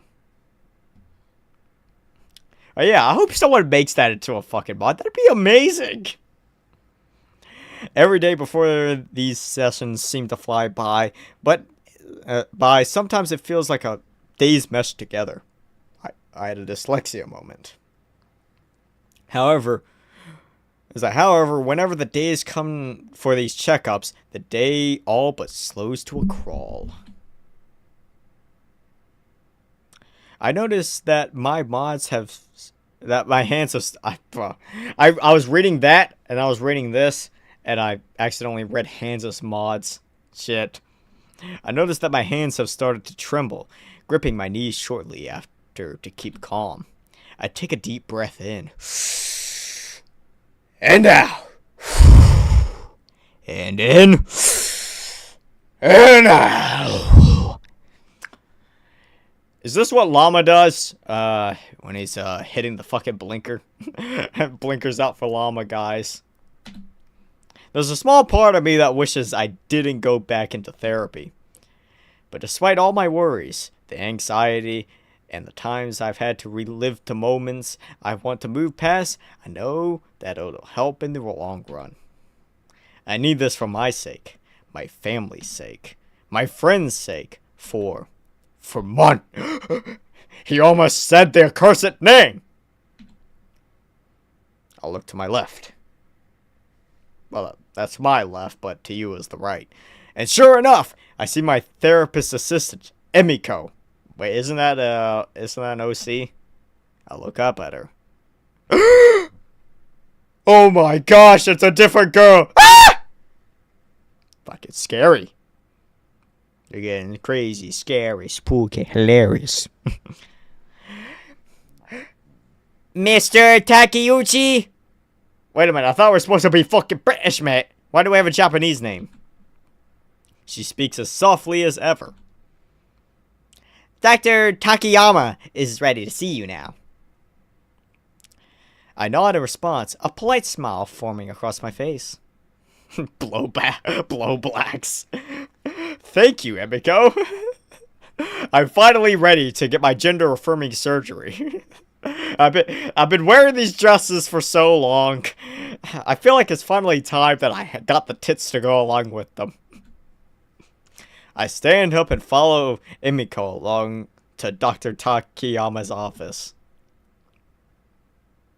Never seen that sprite before, but she's really cute. Wait a minute, this sprite is familiar. Be right back. The duality of fucking man. I've never seen this sprite before. Wait a minute, this sprite seems familiar. Oh, I'm with ACT on this one. That one does look pretty familiar. I can't quite put my... I think it's a reskin. I think it's a reskin of an already existing one. Don't quote me on that.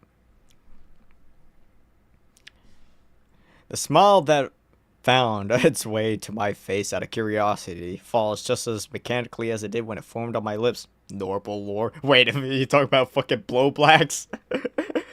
Yeah, this is normal lore. Normal's gonna get his fucking top surgery right after he gets the fucking bottom surgery. I wanna be able to plow the Nor pussy. So does everybody else around here.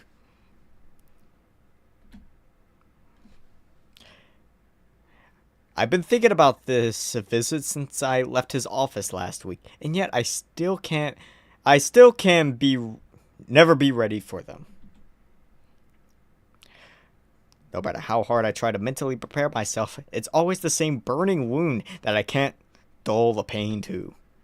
After what seems like no time at all, we come up to his door and Emiko knocks, letting the doctor know that I'm here and ready. By the way, I have yet to see a typo. We're making progress. We're making progress, boys. There ain't a single typo so far. Come in, please. Oh, sorry. I gotta say like Takio. Oh, come in, please. The doctor addresses me from inside his office. I nod once and look back at Emiko. The same small smile on my face from when she notified me that the doctor was ready. The only interesting thing about within is how many Gentleys there are. Exactly. Good luck! She leaves me at the door with a small, polite smile, turning back and going down the hallway we just came down from to do whatever it is she does normally. With one last gulp, I open the door and step inside his office. I am immediately met with his face. The same professional, yet friendly expression being worn by him. Man, that's a lot of commas. What the fuck is this? What the fuck is this? What the fuck is this? This is the best you can do? This is the fucking best you can do? You know what? Fuck it. Yeah, you know what? Just, here's what you do. Erase all the fucking facial features. Erase all the fucking facial features. Remove the glasses. Make it just a blank face. Put a fucking Medicare hat on him. And give him the fucking Scout TF2 fucking headset. It's literally, just make him Mr. Medicare at this point. That would be infinitely fucking funnier. Which, I mean, hey, this is already funny enough as is. Good afternoon, blowbacks. I'm glad you could make it today for your tent surgery. He stands up to shake my hand before walking to the door and shutting it. After it clicks, he walks back over to his chair and sits down. But before we can do that, is it true that you like to get your you like to blowbacks? Hey, Doc! What are you doing? Without his gesturing, I sit down on the familiar black sofa across from his chair, just as I do every other time. His voice is as warm as ever, which is something I've become accustomed to over the past 8 months I've been seeing him. 8 months. I can't believe it's been that long already. That's about how long it took me to finish the original within. Every day seems to run into each other. There is no transition from day to day. It all feels the same. Why was there an emphasis on the is? Why there was no need to emphasize the is. You could have just read that normally. Or if you were going to emphasize any word, it should have been the no. There is no transition between days. I don't know. I'm just saying. Looking back on it, I'm glad Sayori recommended him to be in the first... Oh, it's Sayori's therapist. Ah, okay. At first, I was a little skeptical about going to therapy, but seeing her face, her fears, and start going inspired me. I'm just glad he was willing to take me in after having Sayori be his patient for so long. I feel myself looking around the office yet again. It seems like I can never focus on the doctor when I'm here, even after hyping myself up for the visits. I can't help but notice how tense I get, even though this is far from my first visit here. I wonder if that's a feeling that will ever go away with these visits. In the past few months I've been here, I've talked about so many things that I'd rather forget and never speak of again. So many things that keep me up, night after night after night after night. Things better left unsaid. Shots left unshotted. Drinks never left undrank. As much as it hurts to do so, and as scary as it was, I told him about the things I've done to myself. The Mr. Miss Manshi account that I opened up. The femboy porn. Oh, God. That's the only real way to move forward and try to heal, no matter how hard it was, and will always be for me to do. The doctor clears his throat and straightens up in the seat. His kind eye sparkles slightly, and his voice is still as gentle as smoothing as ever. Ding, ding, ding, ding. Number two on the board, guys. Woo! Let's go! Alright, there we go. Let's pour another one out, boys. Let's fucking go. If we're not at 20 by the end of the fucking mod, I'm going to be disappointed. Keep in mind, this is a demo. It took K-Monger an hour to get through it, so it should take us maybe 2. Anyways, shot number 2. Cheers, comrades.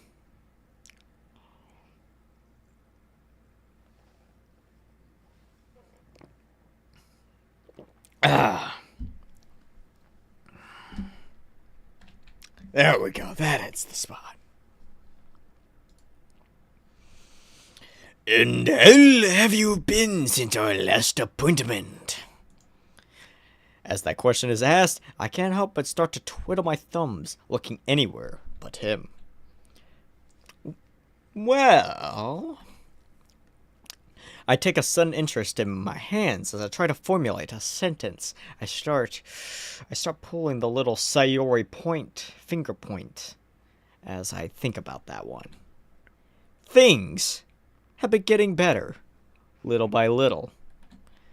A little better is still better, no matter how small it may seem. Oh yeah, by the way, do not pay attention to the fact I have no forearms. I am literally a double amputee, but I will perform your bottom surgery. His words cause me to cringe internally as my mind is brought back to one of my sessions in April. Gonna dip now. Alright. Phone charge. Okay. See you later, ACT man. By that point, I hadn't taken the medication he prescribed for 2 whole months. By the way, I'm wondering, why is there no fucking music? Why is there no fucking music? Like, the music is up. Like, there's actually no music. It's just ambient audio. It's just ambient background noise. What the fuck? That's fucking crazy. It's like, isn't Basspod supposed to be like a musician? He thought he would have put at least something here. Anyways. At first, it was because I couldn't get my script filled, but then it was just as a result of my own negligence. I thought I'd be able to manage just fine without them. How stupid that idea was. I would be tempted to smack myself in the back of the head for doing that, but a certain someone did that for me when she found out. Thanks to Sayori, I've been keeping up with my medication lately.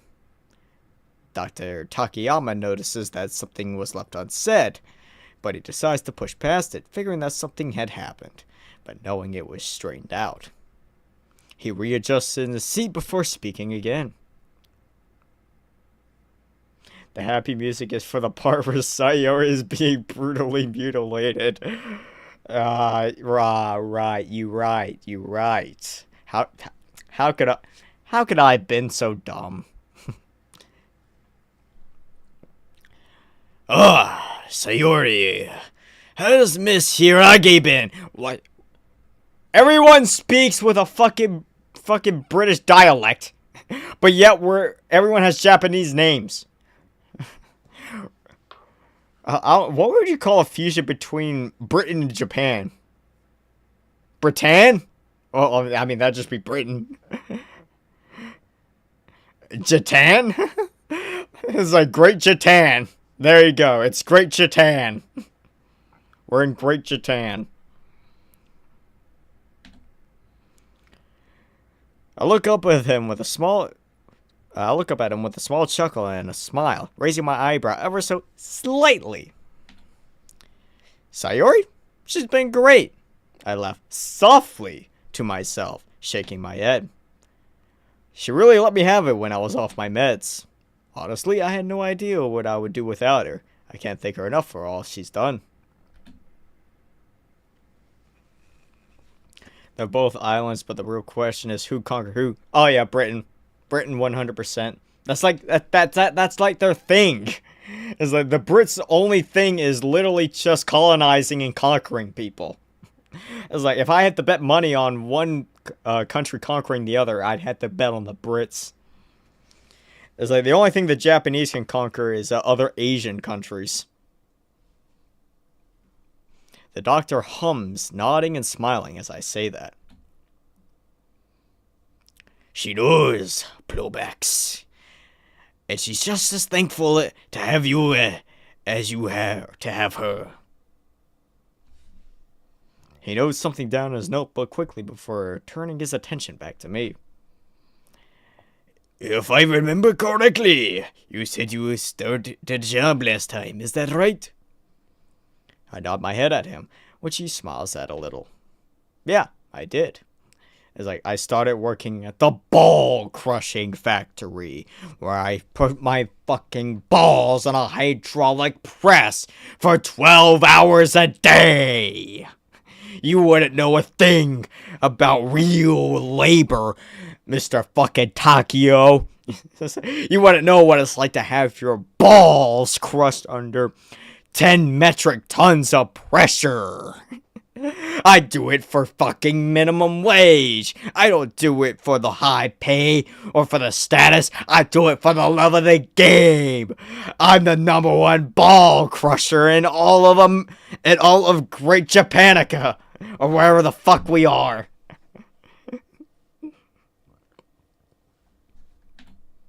There's a record store a few minutes away from mine that was hiring. Shit. So it wasn't the ball crushing factory. I liked mine a lot better. I chuckle softly and shake my head. No, he's working at the ball crushing factory. That's part of the lore. Who would have thought I'd work at some place that...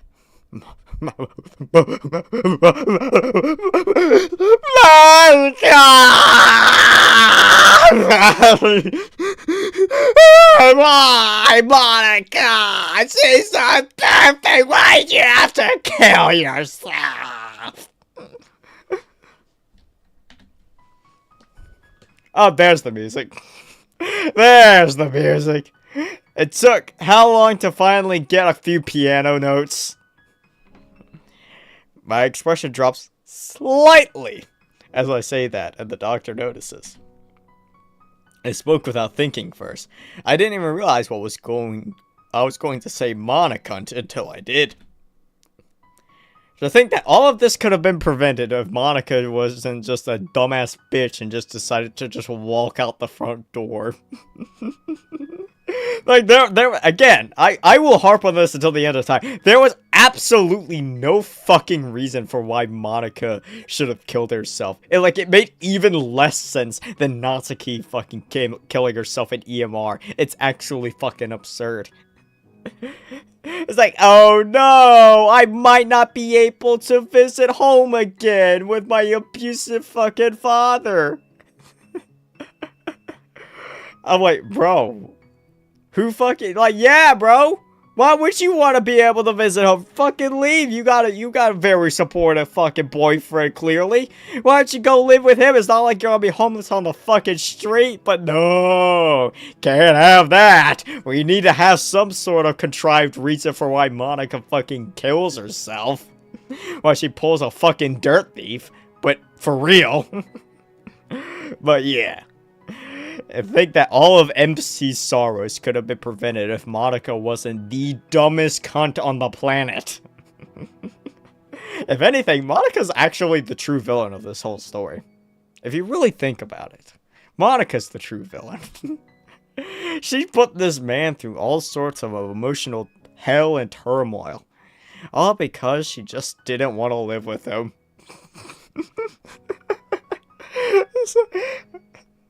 It's like, damn, I might have to live with this sorry sack of shit. Damn, I gotta kill myself. Shit. The doctor clears his throat, still trying to talk as comfortingly as possible. Monica being the true villain always has been. Always has been. It's always Monica. Even when she's supposed to be the protagonist. When she's supposed to be one of the protagonists, she's the antagonist, really. Does that record shop mean a lot to you? I nod my head a little, a frown still playing on my lips. I take a deep breath and exhale it, looking down from him once again.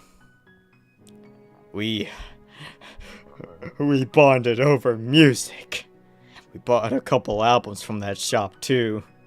Oh, sir, which ones did you buy?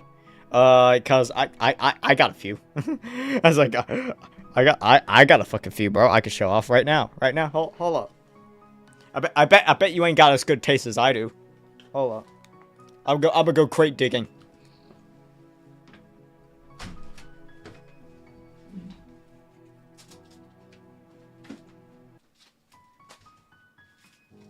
Let's see, I still got these few I still bought recently. Haven't even took them out of the plastic yet.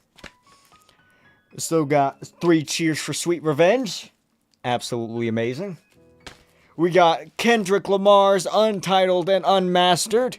You know, real Kendrick fans would know about these ones. These throwaways that are still absolute classics. Had to make a whole nother album for them.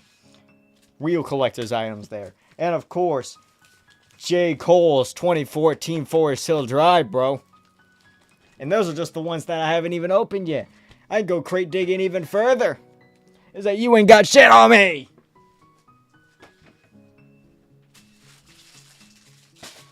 Let's see if I can find the, let's see if I can find my prized possession.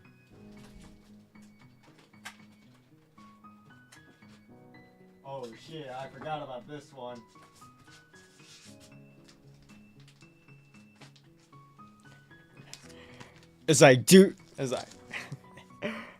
But do you have the entire Chainsaw Man OST on fucking vinyl, bro? Do you have the entire Chainsaw Man OST on vinyl? No wonder we're such good friends, said we both are vinyl junkies. Hey, I got into it probably like a fucking year ago when I got the record player. Yeah.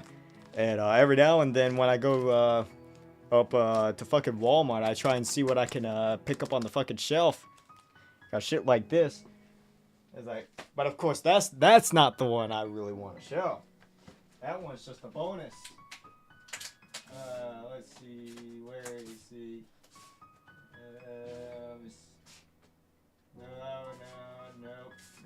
Nope, a little further.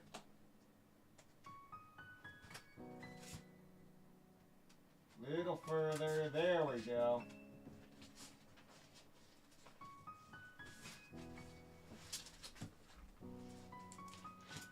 Deep from the depths. Can you say you have Neon Genesis Evangelion OST on fucking vinyl? Now, sadly, this does not have Calm Suser Todd on it. That was from the fucking movie. But you do have Cruel Angel's Thesis on it. But yeah. That right there, that should be worth a bazillion. That should be worth a more $1 billion right there. There you go. I fucking mog you. I mog you in every single statistical category. Okay, but do you have the whole FNF version? What? Really? Do I have that on fucking vinyl? I didn't even know you could. It's like you're fucking joking, right? You have to be. There's no fucking way, bruh. Like, but if there's one thing that I want to actually get custom made into an actual fucking vinyl record, it would be the Triple Trouble OST. I'll have to get around to doing that someday, but that would be fucking amazing. You bitch, I was gonna buy myself those Eva LPs for my birthday this year. You mocked me. Yeah, get fucking mocked, Xavier, you fucking bitch. I fucking own you. It's like, I'm pretty sure I played that one on stream too. I played that one on a previous stream. But yeah, enough final talk. We got a mod to fucking get through. I chuckle sadly as I think about it, shaking my head. I still have those records. Okay, you do. It's still not Evangelion. It's still not Evangelion and Chainsaw Man. Still doesn't beat it. I don't care what it is. I still play them sometimes too. I don't even listen to the music most of the time. I just play it because she liked it. The doctor looks at me sympathetically and nods, urging me to say more without asking it directly. It's funny. Memories of Monica play in my head. The good, the bad, but whatever thoughts they are on loop. I just want the doctor to just like keep cutting like Bo Blacks off at multiple times just so that way I can just scream, "Let me speak!" I let out a weak chuckle, still staring down at my hands. Like a broken record. Stuck on the same groove. Show DM, I win. Okay, bro. What you got?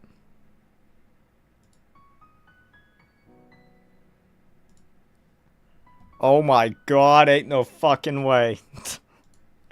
Ain't no fucking way. Chat. I've been mocked. I've been raped. You know what? You're raped. You're totally raped. You're fucking pathetic, bro. You are. I've been utterly raped. Guys, it's fucking over. Xavier has won. He fucking mocked me. Friday Night Funkin' on fucking vinyl. It's fucking over. It's fucking over, guys. My career is done.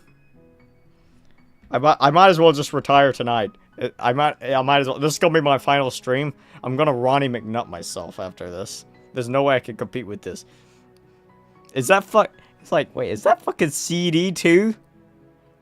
You got the whole fucking collector's edition bundle or whatever? I didn't even know this shit fucking existed. They really do be making anything these days, I swear. But you know what? It's like, props to you, Xavier. You fucking owned me. I sigh a little, looking out of the window at nothing in particular. It's been 6 years. My eyes flit to the clock. Flit? I've never heard the word flit before. There's no fucking way that's a word.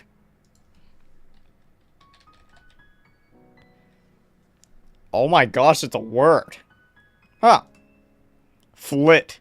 To move swiftly and lightly. Okay, yeah, you went thesaurus diving for that one. I've never heard that used a day in my fucking life. But you know what? I'll at least give you credit. It is a word, and it's not a typo.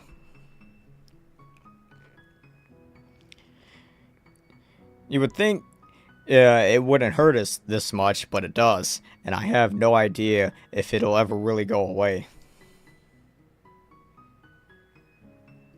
6 years feels like too long a time, but I haven't dealt with grief before. Well, I will give it credit and say that, like Monica was like the love of his fucking life, that the MC in this mod. So yeah, I would imagine, yeah, having, you know, the love of your life fucking kill herself at such a young age would, yeah, like that shit will live with you for the rest of your life. That would be very difficult to move on from. I can understand that. The doctor speaks softly, still trying to sound encouraging and sympathetic. There is no one way to deal with grief, blowblacks. Actually, there is one way. You should blow some backs. The wounds left by your loved ones won't ever feel the same or stop hurting entirely. But that's how you know you love them. I haven't played Within, so I don't know the full extent. Obviously, thanks for explaining. Yeah, honestly, I just saved you fucking time. Like, it spends like, what, 10 plus hours going over like how in-depth and how close their fucking relationship was.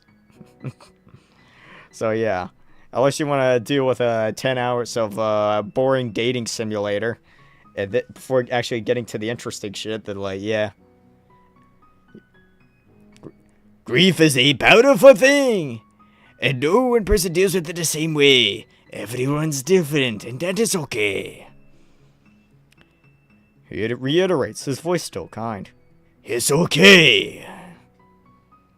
I look back at him. His eyes, my eyes searching is it normal to feel like every time I make a little bit of progress, there's always something pulling me 10 steps back?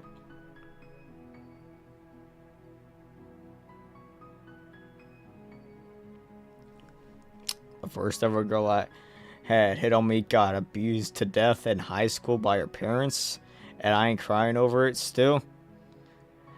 A true story, I'm not kidding. Okay, I think that one's like slightly different, Xavier.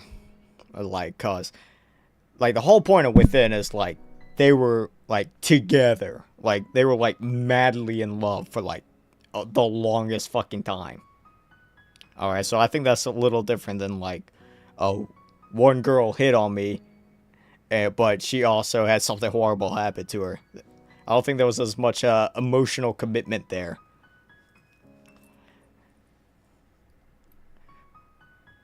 He sighs slightly before nodding, looking into my eyes.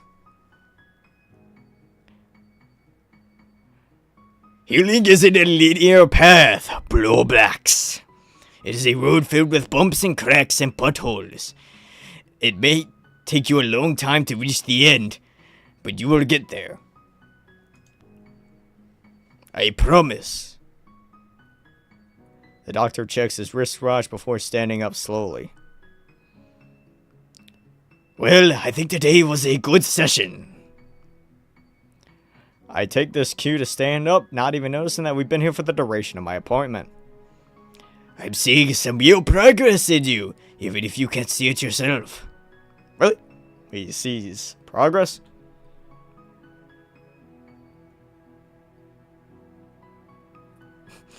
Lol, she was at most a friend, but let me act as if I can't relate, bro. I was like, hey, bro, I didn't mean any disrespect like that. I was just saying, like, yeah, maybe the two situations were a little different.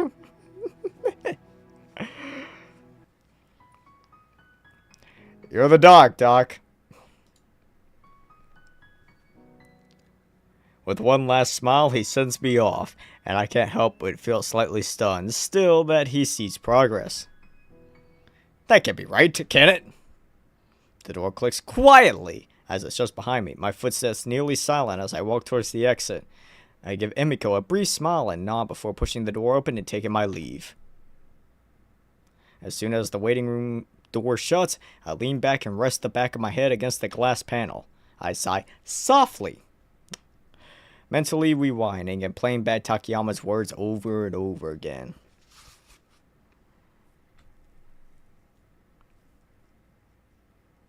I got hugged by my crush in middle school, and ever since then I've had a crush on her. 7 years later, I still haven't told her how I feel. You can call that Exit Music Redux IRL without the suicide. Oh, man.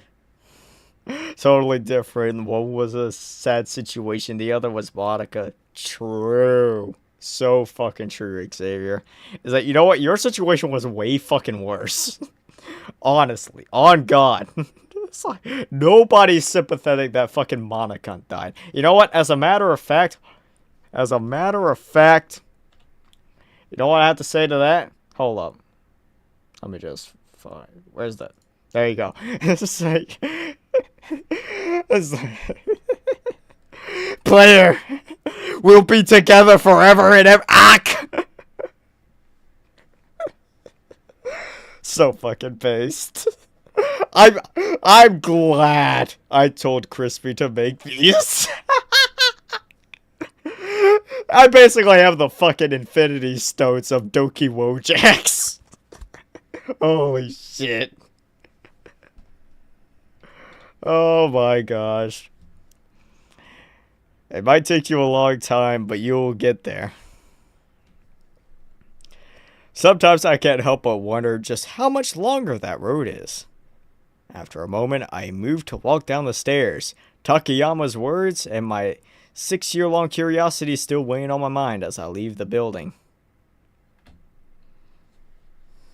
My last real relationship lasted 3 weeks. We met at a summer camp. Damn, bro. Well, hey, that's one place to meet someone, bro. But yeah, I can understand why that one only lasts 3 weeks.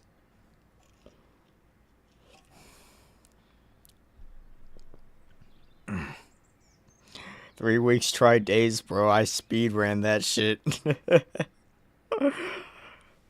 Oh, man. Hold up.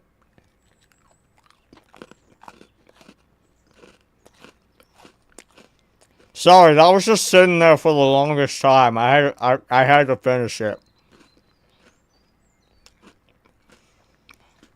The first thing that greets me upon my exit was the soft, subtle breeze against my skin. Honestly, after that godforsaken heat wave last week, this is a much welcome reprieve.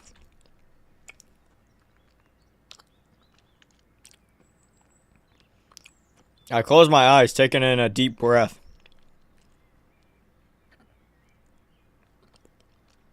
Take it one day at a time, blow blacks. One day at a time. I mumbled to my oomph.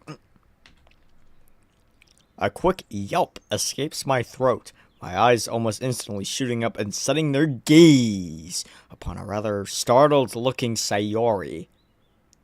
Awuga. Hey! A man has fallen into the river of Lego City! Quick! Dispatch the Kobe Bryant rescue helicopter! I managed to stammer out a simple response, a nervous smile tugging at the corners of my mouth as I tried to mask my initial shock. How long have you been standing there? Hey, I'm walking there! Sayori, in comparison, had an easier time recovering from the shock. Emo Sayori got... I wouldn't say that's quite emo Sayori. Not enough black. Not enough death. Not enough My Chemical Romance. She raised her brow and smirks, trying desperately to stifle a giggle. But you know what? I still like this Sayori still. Absolutely fucking based. Absolutely would. About 5 minutes. You asked me to meet you after your appointment, remember? I can't remember if I did or not. I slide my phone out of my pocket and hurriedly check mine and Sayori's text. Hey, Sayo, I need to get some bits from the store before work. You want to come with me after my... What the fuck is a bits? Do you have the Black Parade on vinyl, though? Funny you should ask that, Xavier. It's like, you know what? Hold up. I'm gonna leave you with... I'll leave you with this. Let me go crate diving again. Let's see, M.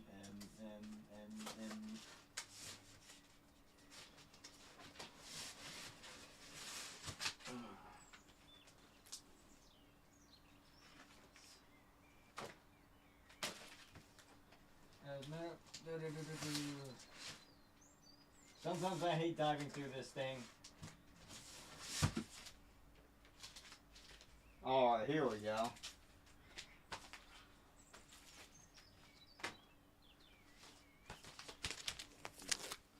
Not only do I have the fucking Black Parade, not only that, I got this version. Pretty neat. But I also have... fuck, I bought you my bullets, you bought me your love. I sometimes forget the full title of that one. I'll just call it fucking Bullets. But not only that, I got the Greatest Hits vinyl as well. I have everything except fucking Danger Days. I personally don't like that record all that much. But besides that one, I have them all. Get fucking mocked.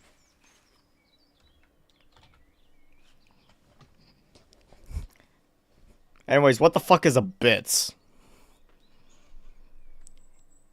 Yeah, may have been early as fuck in the morning, but I did text her.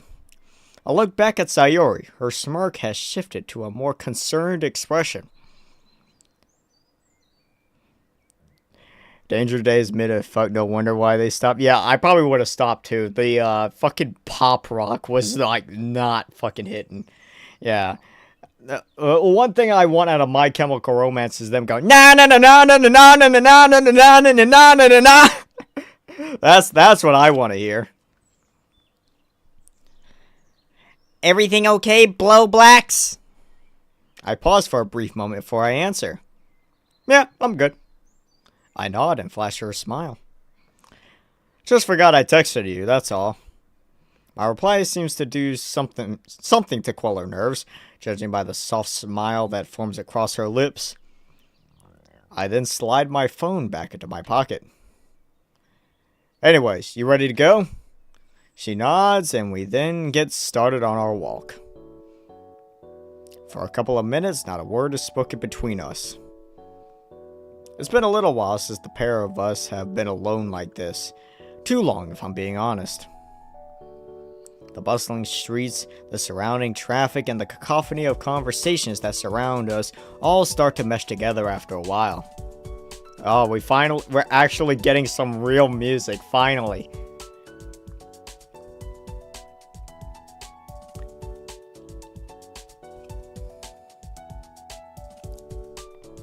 Danger Days is the equivalent to Deltron 3030 sequel, and if you listen to it out of curiosity, it's the exact same in theme, production, and song quality. I'll probably have to go look that one up. I don't think I've ever heard of that one. I glance over at Sayuri and I find myself smiling a little, grateful that she still puts up with me after all these years. She's been my beacon through it all. Whether it's being there when I need someone to talk to, someone to remind me to keep up with my meds, to remind me to take my fucking Tolpa meds, or even when I had to crash at her in Rio. Rio? Who the fuck is Rio? Better some guy trying to steal my Sayori. Hell fucking nah. Hell fucking nah. When my landlord would be out after my previous apartment, she's always been there. She's doing better, and I'm incredibly proud of her. And in my heart, I just know Monica would be too. What you staring at, Bo Blacks? Sayori's voice breaks my trance, my eyes readjusting to see her perplexed expressions. Well, this background music sounds like something out of a YouTube tutorial. Okay, yeah, it kinda does, but at this point, as long as it's not generic ambient background music, I'm pretty much fine with it. Like, that's how low the bar is. That's how fucking low this bar is. As long as they're not the same 10 generic ambient background tracks put on repeat or some like lazy ass cover of an already existing song, then I'm all for it.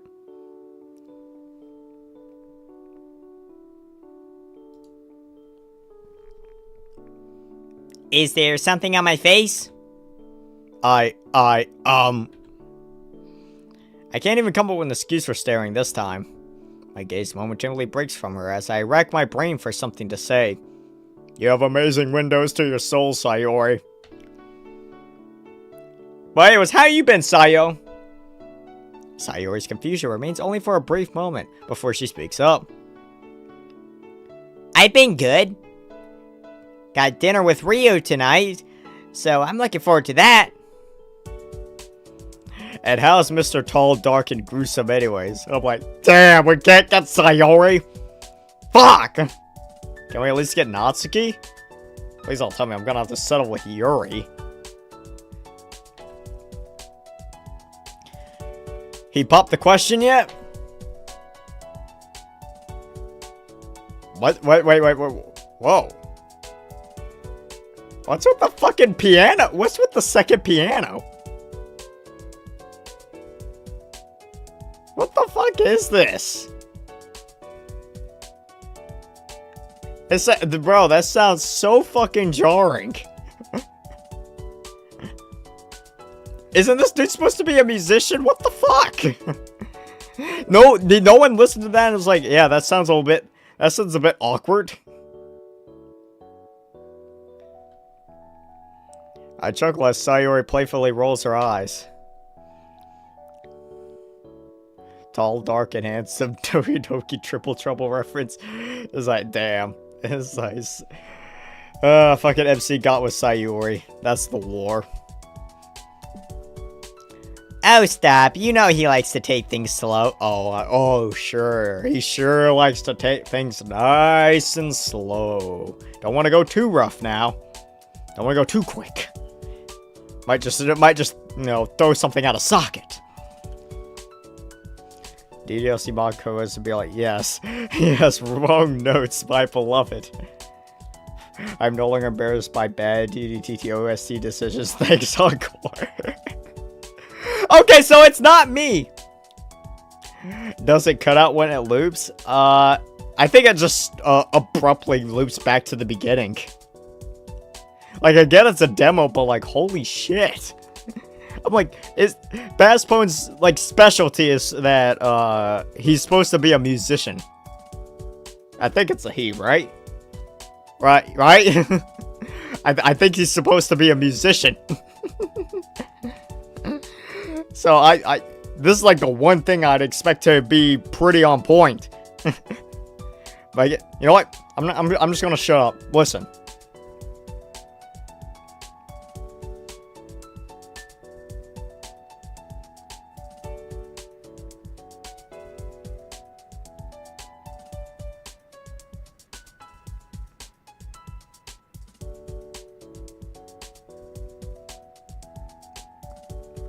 And now the piano goes away. Yeah, there you go.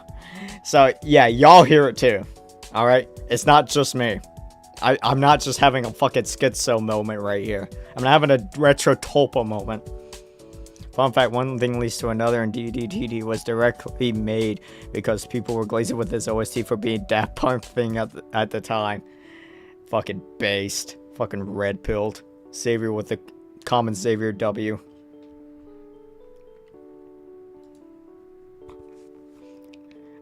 Slow? You've been together for what, 4 years now? Almost 4, actually. Still, what's taking him so long? I chuckle, a goofy smile plastering itself over my face. I think he's just waiting for the right time. He's really sweet when it comes to surprising me like that, you know? It's heartwarming seeing her this happy. Damn, I wish I was this happy. Instead, I gotta think about fucking Mana cunt. MC, we'll be together forever. Ah! Well, I had to.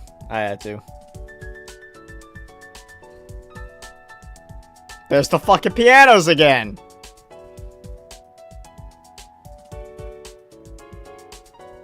It is playing specifically in this right ear, bro. It's playing specifically in the right headphone. It's so fucking jarring. It's only playing in this one.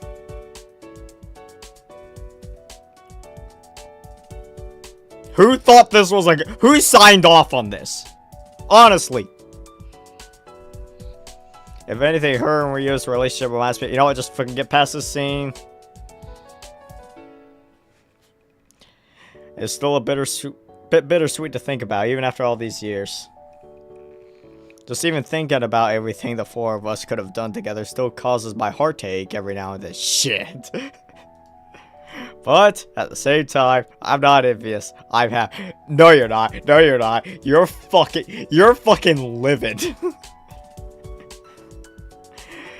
How about you, Blow Blacks? How have you been? It's like, Sayori, I'm gonna tell you right now. I wanna plow you.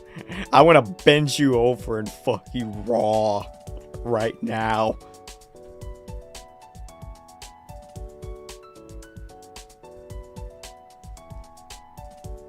It's not wrong. It's chromatic method of jazz, says the musically coping Judge Jack.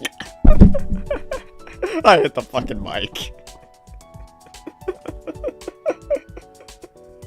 Oh shit. Fuck you, Xavier. Hey, aside from the morning, I've been okay. Sorry flashes make a certain look. It's a look I've grown accustomed to over the years. Did your appointment go well? It did, yeah. It's just, my words get caught on my throat at the sudden feeling of Sayori's hand upon my shoulder. The look at her eyes tells me everything she's thinking without even needing to say anything. It's going to be okay. Dare I say, it's gonna be alright. Cause we gon' be alright! Consult the scales. Oh shit. It's like, you know what, Xavier? Get to work on making some fucking Chuck Jack memes just on how shit this is. I will make sure to feature them the next time, whenever Encore officially releases. I almost just called it Encore. As a current music major who does saxophone performance, I confirm this is not jazzy. You don't even need to be a music major to know that this sounds like shit. It's like everything else about it sounds alright. It's just that annoying ass jarring piano that just comes in out of nowhere. It's like ding ding ding ding ding. And it's only in the right headphone, bro. It's only in the right one.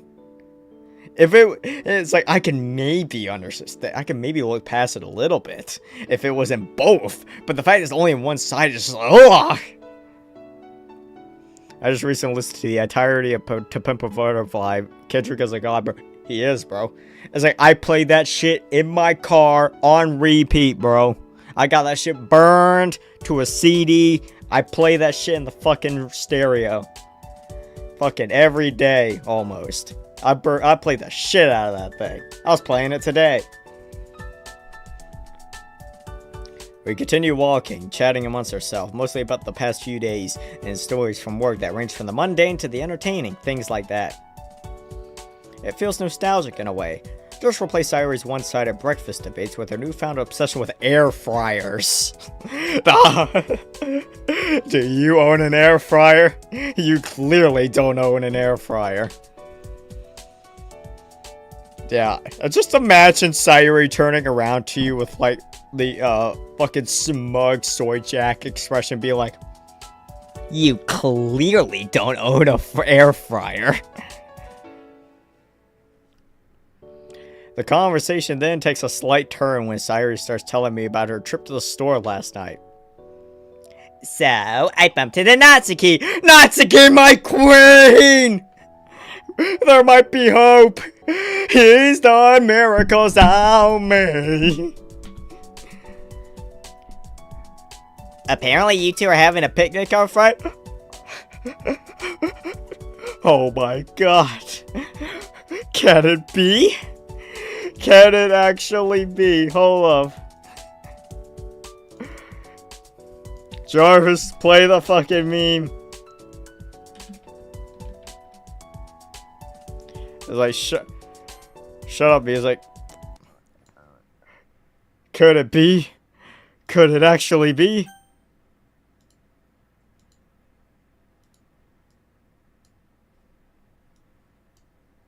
Fuck, I don't know why that pops up on that screen.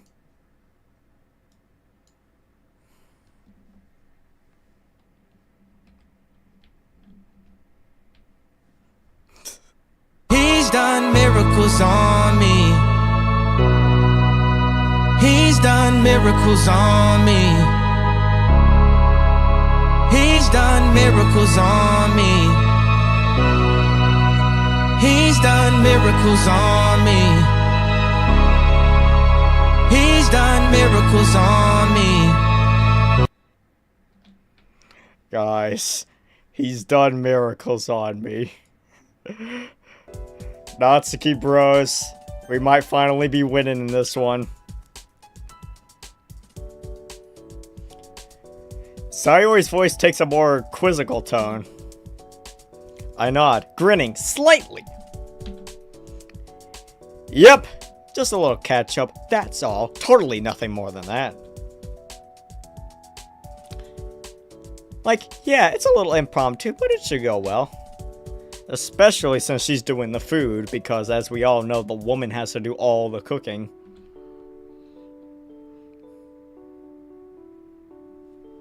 No child left ungroomed. Jesus Christ. Calm down there, buddy. Calm down there now, baby Natsuki. Chill. Natsuki only came back for her and Asuka. Wait, and Asuka? Asuka? Wait. It's like Asuka? Asuka from, Hold up. It's like, great, now I gotta do another fucking shitpost meme. Hold up. Asuka, can it fucking be? Get in the mech, Shield-G! Screams Asuka Lagley Slurpfish during the Angel Attack live event in Fortnite. Shield-G Infantry, best known for Flowberry fizzing all over Asuka when she is knocked, joins the squad to fight the Angels after the other pro player, Ramp Ayanami, was on 1 HP. Thus, the trio fends off the Angels as they try and merge themselves with the 0 point.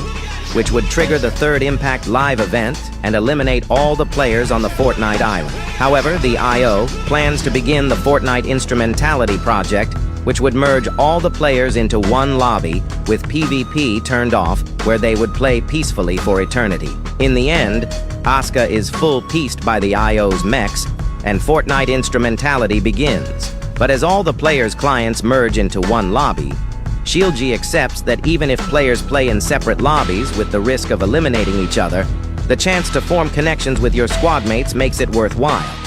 Thus, he rejects Instrumentality, and every player on the Fortnite island is eliminated except for ShieldG and Asuka. Guys, I now fully understand the plot of Evangelion.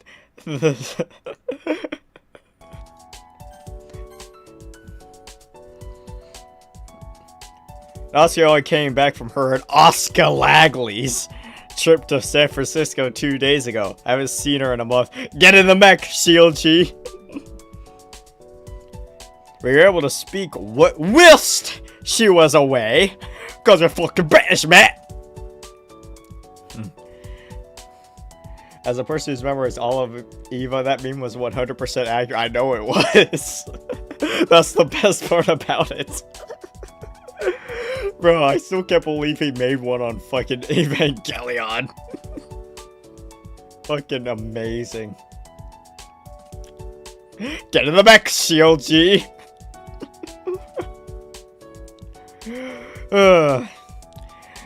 Whenever the difference in time zones wouldn't fuck up our sleep schedules that much. Or in my case, more than it already is. I just really miss my sis. Wait, his sister is Asuka Lagley from it's like from fucking what would you call the Fortnite version of Evangelion? Good question. From the Fortnite Instrumentality project.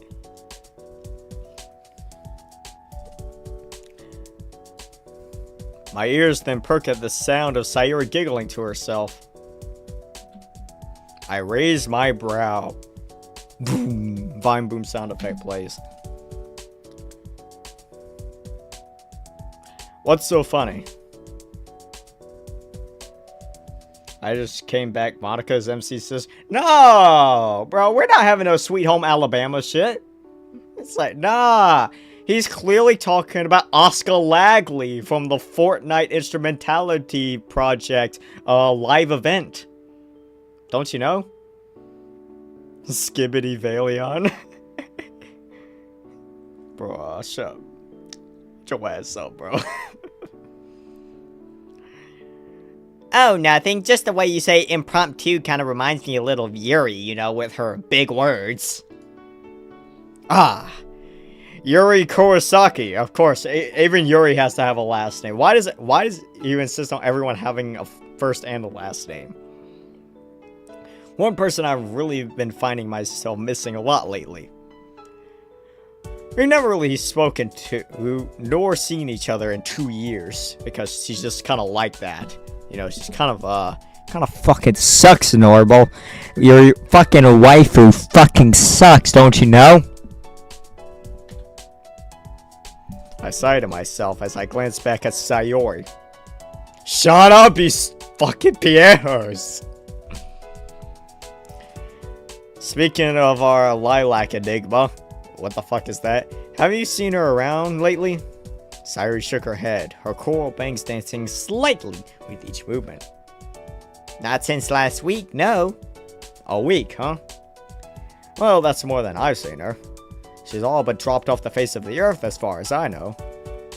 It's usually that way. Only updates I've had about her have come from Natsuki or Sayori. Then they say that she's doing fine and that's about it. I'm guessing they know only a little more than I do. I'm sure she'll talk to you soon, Blow Blacks.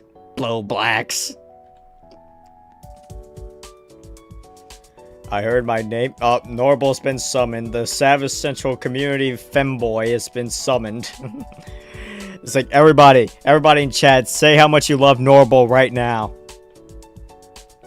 Sayori's bubbly voice brings me out of my thoughts, as it usually does. She has a comforting smile on her face, like she's trying to say that it'll be okay for me, all without saying a word at all. Yeah, I know Sayori. I know Sayori.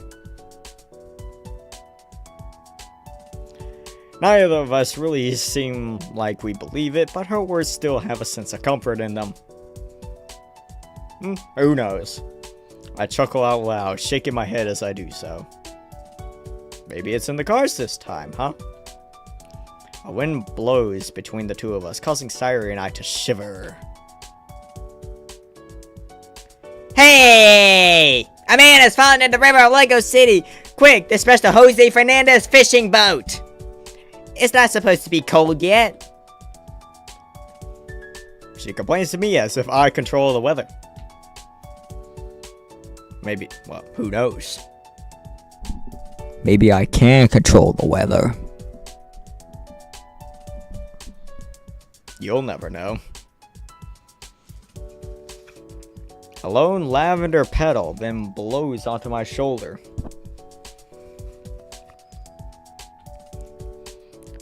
Maybe someone's trying to tell you you stink. Thanks, Sayo. Real helpful. Haha, I'm a gamer. I get it. I never shower. She laughs her little head off at me, and I give her a less than amused look. Just then, as we're walking still, a branch is blown and hits her in the face. Ow, ow, ow, ow, ow, ow, ow, ow. I snurk. I think that's a sign for us to leave. Yeah, I'm not even gonna cue the fucking laugh track for that one. That just sucked. Sarah looks at me, utterly betrayed. I don't know what hurt more, the branch or that pun.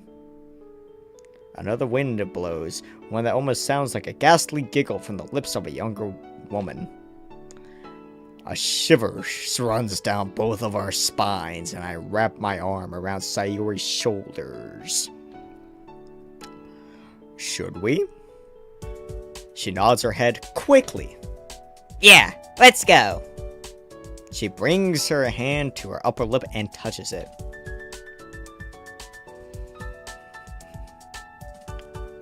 Ah! Monica's here! Out of this house! Out of this house! Spirits be gone from this house! It's like, you know what? It's like, bitch, this right here is what's going to become of you. Ack! Be gone, she-devil! As soon as her fingertips make contact, she draws it back hard. Excuse me. She draws it back harshly, and I swear I could hear a whimper coming from her. Blow, Blacks, it hurts. Monica, Monica has returned from the dead. She couldn't just stay dead. She has to come and invade this chat. It's like, guys, we're being attacked. we must retaliate. Wow, somebody does not like me. It's like, hey, yo, Monica, why did you kill yourself, huh? It's like, why are you causing my boy MC so much emotional distress? Why did you have to kill yourself? Why didn't you just walk out the front door? Why did you just decide to, be in the loving arms of your boyfriend forever and ever? Huh? Why are you causing him so much pain by killing yourself? Or you could have easily just walked out the front door.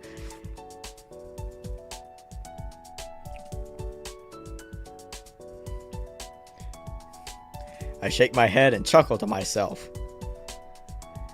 It's just like how it was when we were kids. We need to bring the Evangelion Fortnite. True. If they put Evangelion into fucking Fortnite, I'd buy that instantly. I already bought the Miku skin. Who knows? Maybe after this we could play we could play a couple rounds of Fortnite. Well, that branch did get you pretty good. She looks at me with a slight pout on her face. She knows exactly what she's doing. I'll buy you that damn ice cream. Evangelion might actually be added into Fortnite. I mean, at this point, everything's going to be added into Fortnite. I'm going to be in Fortnite by the year 2030, alright? Mark my fucking words. Savage Central is going to be in the Fortnite item shop by the year 2030. I'm calling it now. But I'm not happy about it. Her blue eyes light up like azure the second ice leaves my lips. And she'd be skipping all the way there if my arm wasn't around her shoulder. She looks at me with a saddened expression, almost like a puppy that has had his treat stolen. But, ice cream! Her voice comes out as a sad whisper. Never change, Sayori. Never change. I almost feel bad for her. But if she didn't instantly start cracking up.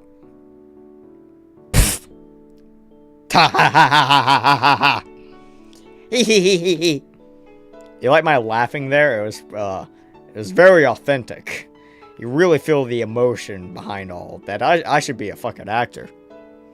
And just like that, the two of us are laughing like lunatics until we get into the store. No doubt occurring the ire of some people. Oh, sorry. I wasn't laughing like a lunatic. Let me do that one again.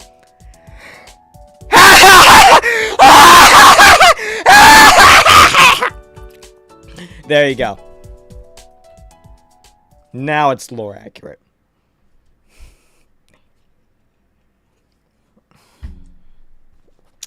The doors to the local grocery store slide open, and the two of us walk inside. Wait, this looks vaguely familiar. Isn't this just the grocery store from Exit Music Redux? If it's not, it looks awfully familiar to it. It takes only a minute for Sayuri to be rushing from side to side of each aisle, checking out what the store has. She has the attention span of a 5-year-old when it comes to the store.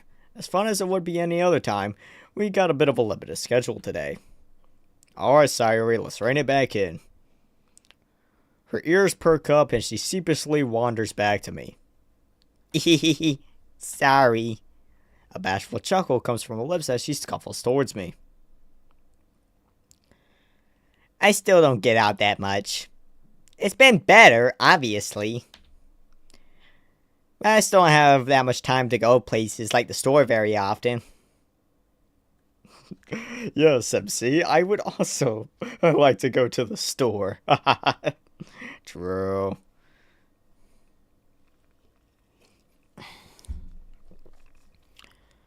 I still don't have that. Yeah. A twin sigh comes from the both of us as we walk, me stopping occasionally in each aisle that I need something from. She's still staring around, but not actively exploring, which is a relief. We can explore another time, Sayo. Right now, we need the fucking Soylent. I need my estrogen. Okay. She seems a bit happier after that. I wonder why. Maybe Sayori just really likes estrogen. As our trek continues, I clear my throat. Hey! Are you eating better, Sayori? She jumps slightly at the question before answering in a slightly quieter tone. I'm eating well. Ryo's a great cook. He's even teaching me how to make some basic dishes. Damn, Sayori, you don't know how to cook? I guess it makes sense. Last time you tried to cook a piece of toast, you burned the house down. 10 children died that day, Sayori. Oh no. With a withheld laugh, I look over to her and ask a question in the most straightforward tone that I can muster without breaking. You burned down the house yet? Her face contorts into a shocked look of betrayal. Her big blue eyes lit up in both horror and amusement. Hey! A man has fallen into the river of Lego City! Quick, dispatch Pinochet's helicopter! A pout finds its way to her lips as she kicks a little as she walks. I have not. I swear! Not fully, anyways. She looks slightly nervous now, and it's pretty obvious why. With a single raised eyebrow from me, she looks off to the side, suddenly finding the cheese very interesting. No! No, not the cheese! Not the cheese! Dear God! Get us out of this aisle, please! I may have started an eensy-weensy tiny little fire. Twice. After a shocked second, the both of us start laughing at the absurdity of it. It's good to laugh like this with her. A laugh so genuine and one that only we could share in this moment. Yeah, Rio didn't let me cook in the kitchen for a while after that. I shake my head, a small chuckle from my throat. Maybe it's a good thing he's teaching you how to cook. I don't think Natsuki has the patience to stand by with a fire extinguisher. At least she didn't for me. I can cook just nowhere near the level she can. The both of us have a good laugh as I finish up my shopping trip. Ah, heck! Oh, heck and heck! Look at the time! I gotta go to work, Sayo! She nods her head with a small smile. Okay, Blowblacks, let's go! She bounces a little as we walk to the front so I can pay. That same goody smile on her face, one that only Sayori can pull off as gracefully as she can. She helps me take the rather minimal amount of groceries onto the conveyor belt to get them scanned. I had a lot of fun with you today. I place the last 2 items on the belt and turn to her, a small smile on my lips. I did too. We should do this more often. I mean it. She nods her head vigorously before we head to the cashier and I pay the clerk working. With the exchange of a few words and pleasantries, we're off. The two of us make our way back, talking and joking when Sayori suddenly tugs on my sleeve twice. Rio said he picked me up at that bench up there. I see you later, Blowblacks. With a wave and a skip, she bounds over to the bench and stands there, waiting for Rio. She looks so happy when thinking of him, and I don't blame her. In the time I've known Rio really is a nice guy. Bit quiet and brooding at first, sure, but really kind when he starts to open up. Well, with one last wave, I leave Sayori to wait for her boyfriend, hearing his car off in the distance. I'm totally not stealing your girl, Rio. My door shuts with a barely audible thud, and then I breathe a sigh of relief. Ah! Finally, home. It may be only for a short while, but it's nice to be back. For only a few minutes, I find myself standing there, my breathing softening as the tension in my muscles finally begins to dissipate. My apartment might be far from the most presentable place in the world, but at the very least it still manages to bring me some form of comfort, especially after my appointments. Like, there's no reason we had to see that store scene. Hell, I don't even know what happened between the last scene and the therapy session. Like, I think I'm drawing blanks. All I remember is Evangelion. See, the store scene was literally just there to build up the fact that MC and Sayori have a relationship. That's pretty much it. It basically serves no other purpose. My relaxation then suddenly stops as I suddenly remember what I was meant to be doing. I used suddenly twice there. Groceries away, get changed, get to work. Get up in the morning, brush my teeth, get my feet up. I keep mentally repeating that short list to myself as I head towards my kitchen.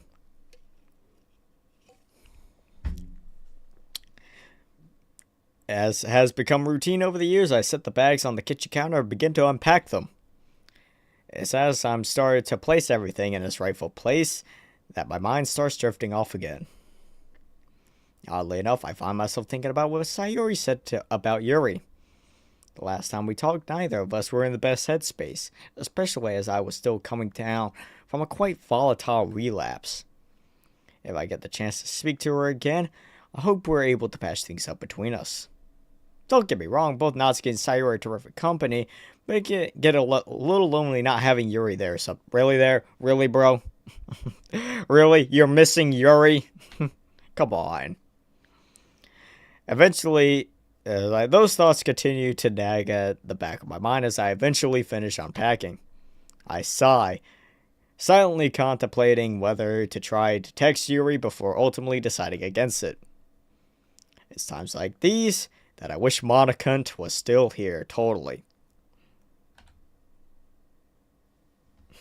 MC goes to therapy, Monica Jack kills herself, MC goes to Sayuri, he's done miracles on me, Evangelion at Fortnite, they go to the store, MC gently has a relapse now. Yep, that's the entire mod so far. Oh yeah, you can't forget the MC being on his fucking Bull Black Tranny arc. I'm doing it again. I run my now slightly shaking hands through my hair, quietly muttering some curses under my breath. Tonight's gonna be a long night, isn't it? I honestly thought that was gonna be the end of the demo there. Oh, well, let me look this up real quick. How much longer do we even have left in this? Okie dokie, within Encore.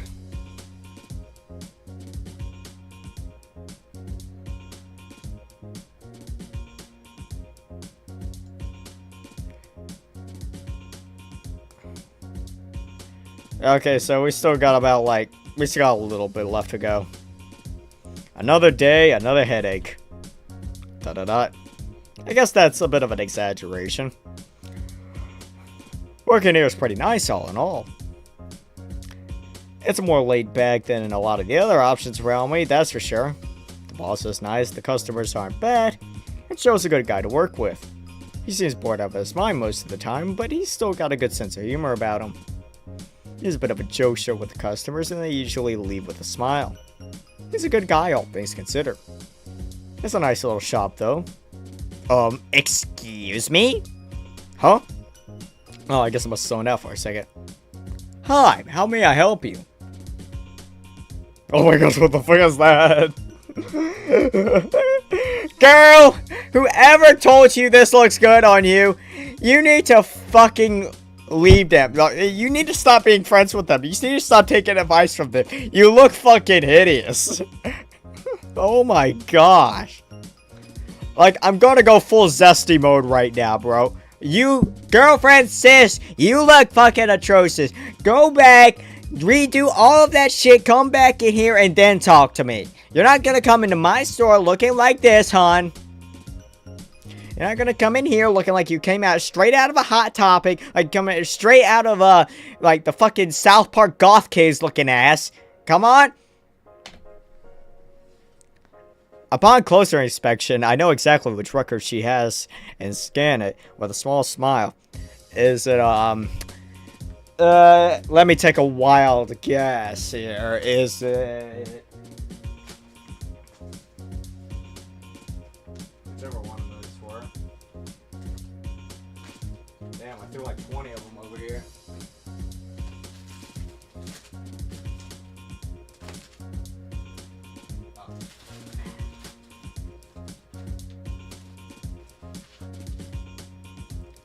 Let me guess.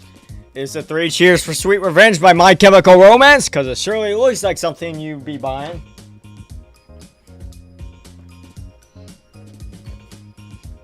The White Album, huh? Oh. I thought it had been 3 Cheers for Sweet Revenge. The girl nods, a small grin playing on her lips. Yeah, I've been meaning to pick up a copy of it. I love most of the songs, but Blackbird is like my favorite. I chuckled to myself as I bagged the record and handed it to her. Blackbird, huh? I've always been a fan of While My Guitar Gently Weeps myself. I look at the monitor and read the price out. That'll be 1,500 yen. Savage, what mod will you play next? I haven't decided that yet. Probably the next one will be Downpour again.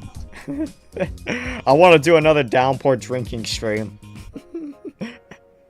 I know it will end very, very terribly like last time, but hey, I know it makes for some amazing content. That'll be 1,500 yen because we're apparently in Japan, but yet everyone speaks with a British dialect. Will you be using cash or card? The girl pulls out a 2,000 yen note and hands it to me. And that's 500 yen change. Have a nice day. After taking the money and nodding her head at me, she walks out of the store, leaving the shop practically empty again, besides a few select customers and Sho and me. This is how it usually goes, really. Bro, I wish there was a fucking record shop where I live, bro. That'd be so based. Sometimes the store has a decent amount of people looking around and shopping, but for most of the time, it's pretty docile. I have this habit of just staring at the section of our shop where we keep our techno music when not doing anything. Specifically the Daft Punk records.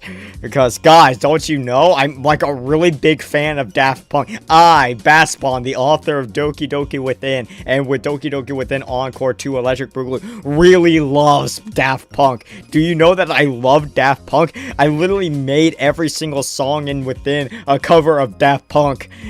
Guys, I love Daft Punk. No matter what, I can't stop thinking of her music taste. A wry chuckle comes from me as my eyes land upon the records I've become so familiar with.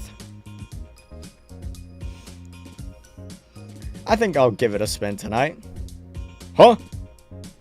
I turn my head to see Sho looking over at me with a slightly confused expression. Shit, I didn't mean to say the quiet part out loud. Shit. With a slight head shake and a chuckle, I answer him. Nothing, man. Just thinking about what I'm going to listen to tonight.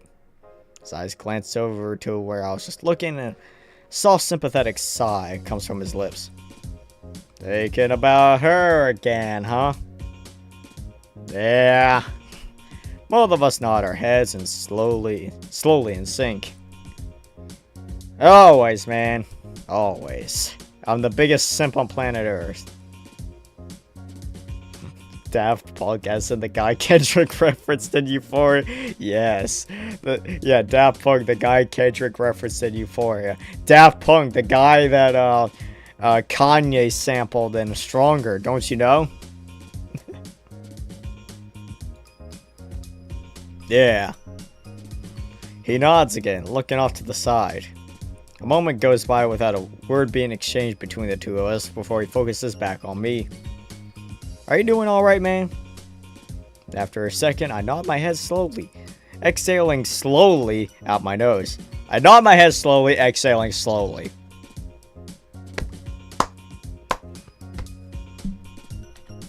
Yeah, I'm alright.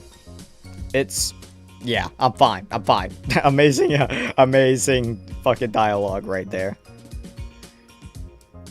It's still hard sometimes. Well, I can tell you right now what else is hard. As a dirt thief when he enters Haley Titus's house. But it doesn't hurt as much other times. I think it's time I listen to her favorite album again. I lost count of how many times I've listened to that album. Every note, every beat, every word, it's practically burnt into my brain at this point. It's funny in a way. Most people would probably be driven mad if they had to listen to the same song ad nauseum, let alone a whole album. Unless you're me listening to Pimp a Butterfly. In that case, you could listen to that 100 times over and still not get sick of it. For me, it's always been the opposite.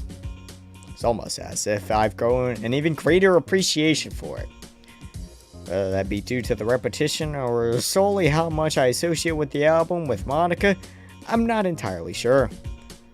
For what feels like the next few minutes, my body moves as if it's on autopilot, going through the motions of interacting with customers. Unlike how I would be any other month, there's hardly any motion behind it. My movements too gradually become more mechanical, more lifeless. After this goes on for what feels like forever, until an eventual lull of customers, I'll return to gazing at the seemingly never-ending sea of records. That just flows wrong, bro. I don't know. That's a weird sentence. That is until I'm pulled back from my daze by the feeling of show tapping my shoulder. Huh? Christ, I even sound disoriented. I need to stop spacing out at work like this.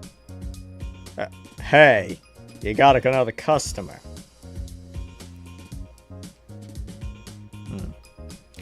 Damn is my favorite Kendrick album. The music and the story, bro, is so kino. I'll say Damn is probably his weakest album, conceptually. But it's still really good. I'd say it's probably like an 8 out of 10. It's still fucking amazing. It's between that and Mr. Morale for like my least favorite Kendrick album. Like, honestly, I guess it really just depends on the mood I'm in. But yeah, it's still a good album. Hence why I referenced it in my fucking Vixen video. Absolute fucking peak. His voice is considerably quieter than usual as I start between myself and the mystery customer. Ooh, who's the mystery customer, guys? Who could it possibly be? That's something I wouldn't really associate with Show, at least in the time I've known him. Shit. Thank you, Show. I'll flash him a soft smirk before turning to face the customer. Sorry about that. What can I do for you, sir? Guys, who's it gonna be?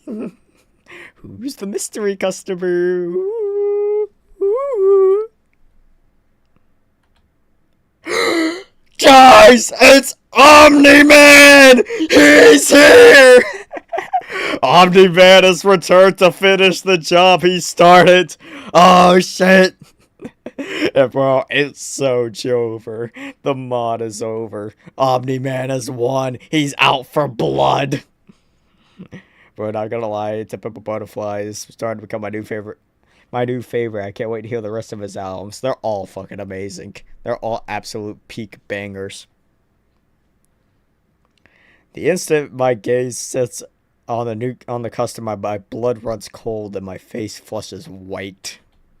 Of all people I could have seen at this time of year, it had to be him.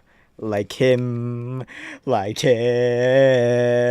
Mama, I'm chasing a ghost. I don't know who he is. So start going full-blown Tyler, the Creator. Mama, I'm chasing. It's a song. I can't even pull that off. Shit. I can't even pull that off. Think, MC, think. Think, MC, think. Why would you be obsessing over a bitch who didn't even want to live with you? It's like, you could have moved on, found yourself a new girl. It's like, got married, have kids, but no, you're still obsessing over. You're obsessed. You're raped. Dare I say, you're... Oh, shit. Dare I say you're...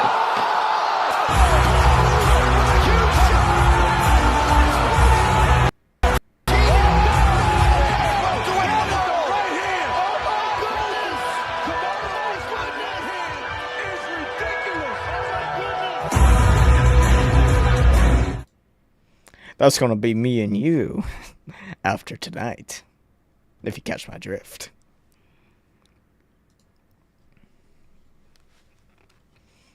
Just my fucking luck, I suppose. Bro, as I chat, what kind of taste does Omni-Man have? Omni-Man irritably taps on the counter, redirecting my attention to a pair of cassette tapes on the counter. My fingers tremble as I pick each tape up one by one, slowly bringing them to the scanner. Today would be nice, Blow Blacks. A sharp chill pierces my back as the underlying disdain in his voice when he utters my name, almost as if he actively takes effort to even speak it. I shoot him a brief glare as I finish scanning the tapes and tally up the total. That'll be 2,500 yen for the pair of them, sir. Will that be cash or card? I trip on my words slightly as I attempt to maintain some degree of politeness. Gotta head out, bro. See you next stream. Good night. Alright, good night, baby Natsuki. Nice having you around, man.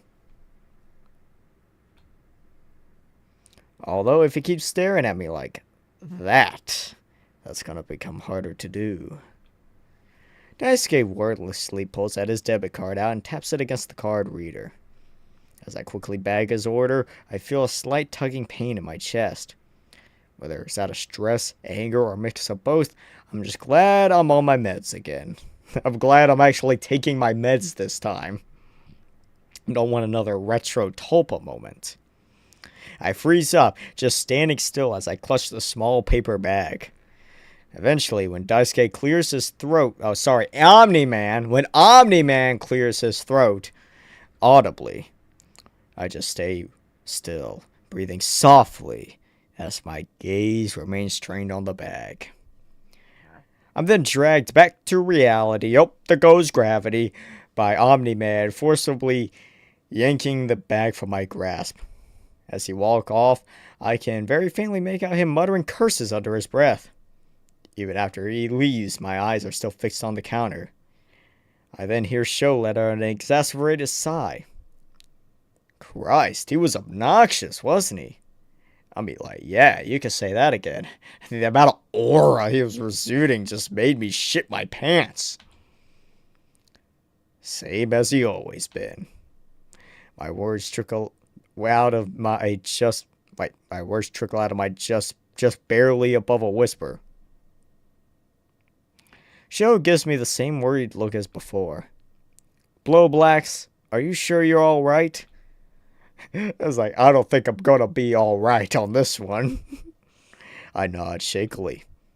Yeah, I just gotta head out for a sec. I don't even wait for Sho to respond before heading to the door. The second I get out, I exhale. The oddly soothing nighttime air entering my lungs.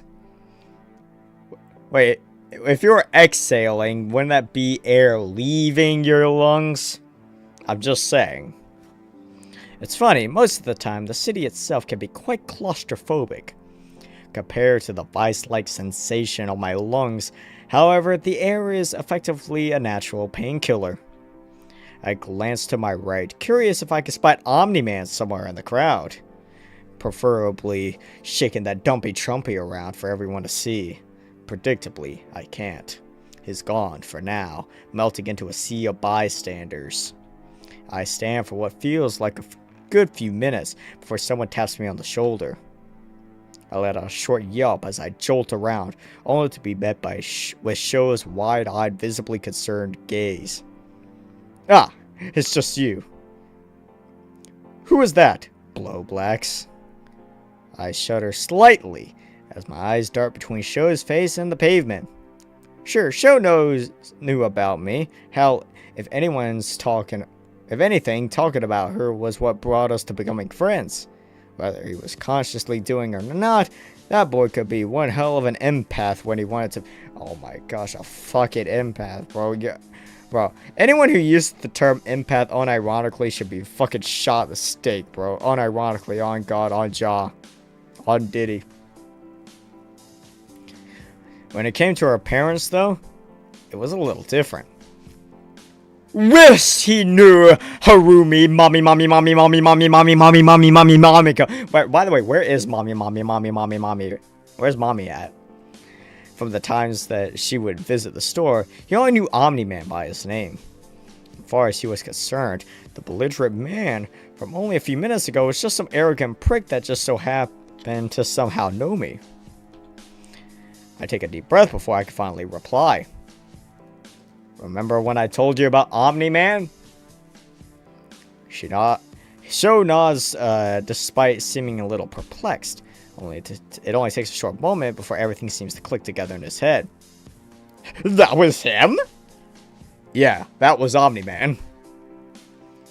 We share a mutual sigh as I lean back against the wall.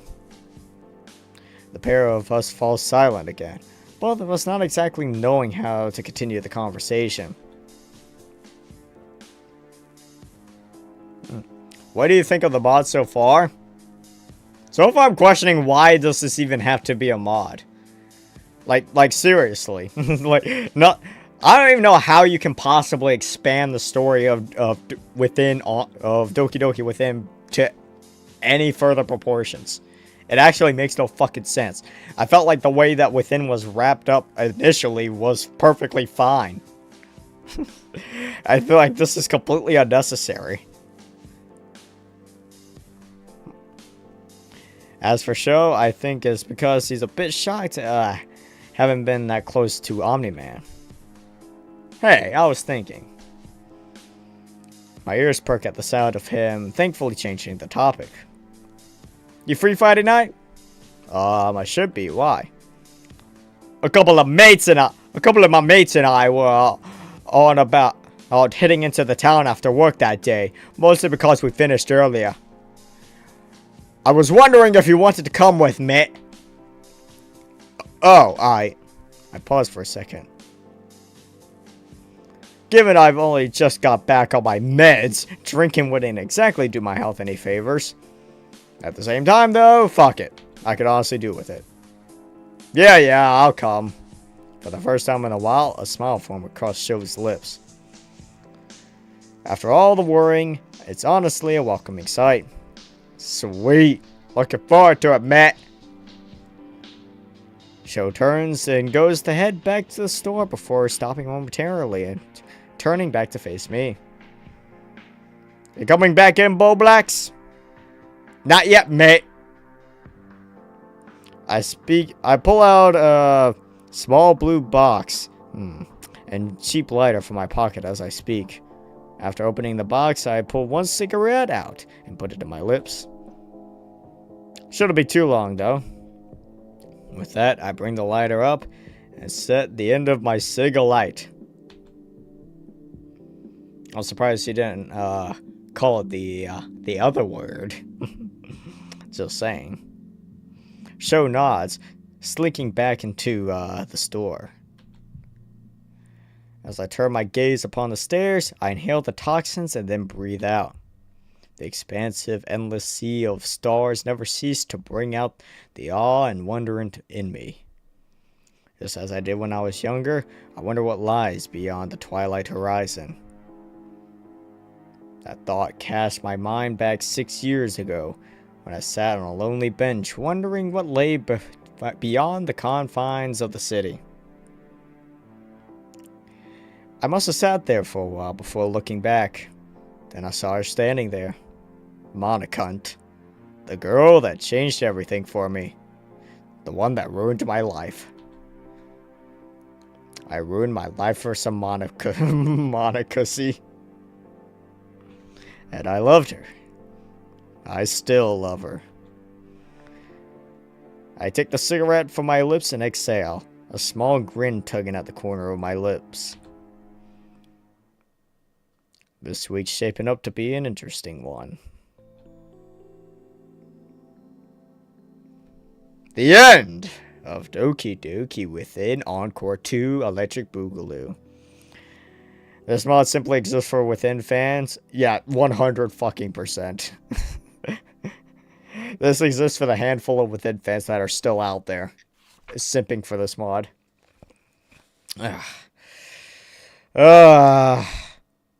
It took a while, but it's finally here. I originally planned for this mod to be released in 2023. Within came out in 2022. What the actual fuck?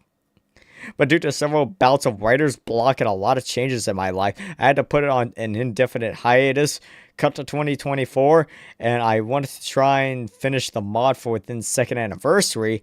After a couple of false starts and a Reddit poll later, and writing finally started to moving at a steady pace. I know that doing what is effectively within 2 may seem like a bit of an odd choice considering how the original mod already had an epilogue of its own, but it's not without purpose. Yes, it is kind of without purpose. After losing my dad in late March 2023, I struggled to process the deal with TMI. Such a sudden change. Honestly, I still struggle with the loss to this day. TMI. I took a look at the end of Within and thought, how MC would be faring years removed from Within's events, and by extension, what would have happened to everyone else since then? Who fucking cares? Who fucking cares? The main story was over. Like, I'm genuinely curious. Like, what intriguing story could you possibly drag out of this? This is shit. This is 100% beating a fucking dead horse for the sake of beating it.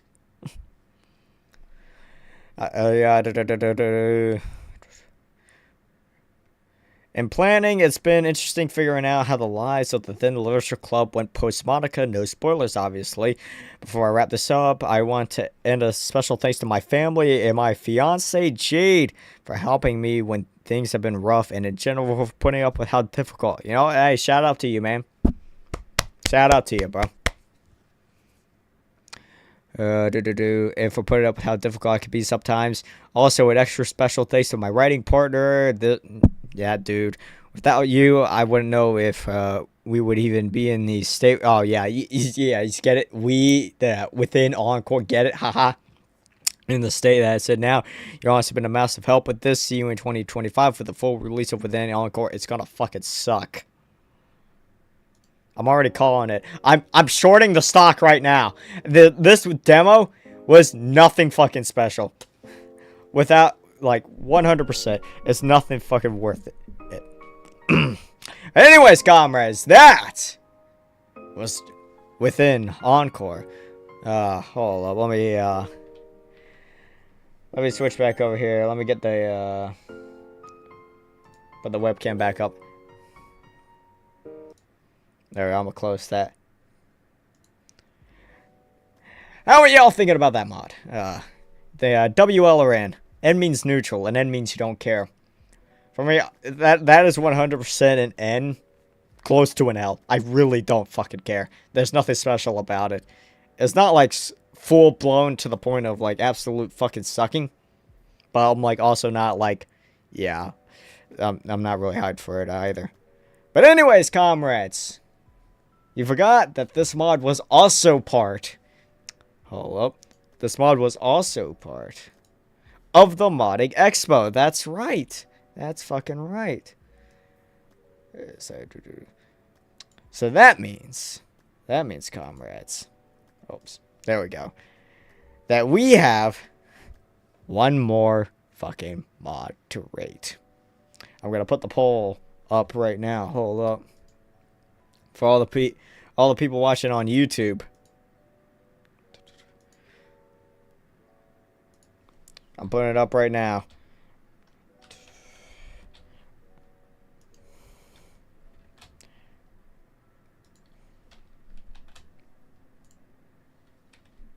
I already got my answer locked in, but again, I want to see what y'all are thinking. Poll is up now. It's fucking live. We need to bring back segregation. You know what? True. We need to bring it back for people like fucking Retro and Spirit for their shitty fucking mod opinions. Alright, so far I'm seeing C tier. I'll give it about 10 more seconds to see where it's landed. Yeah. Okay, yeah. We're pretty much landing. Yeah, everyone's agreeing. Everyone's agreeing. It's fucking C tier.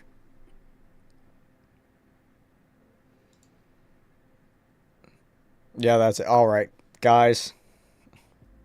With that being said, I think it's safe to say we can officially place Doki Doki Within Encore's demo in the C tier.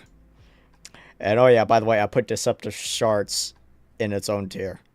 Just for everyone wondering. It's like, but anyways, comrades.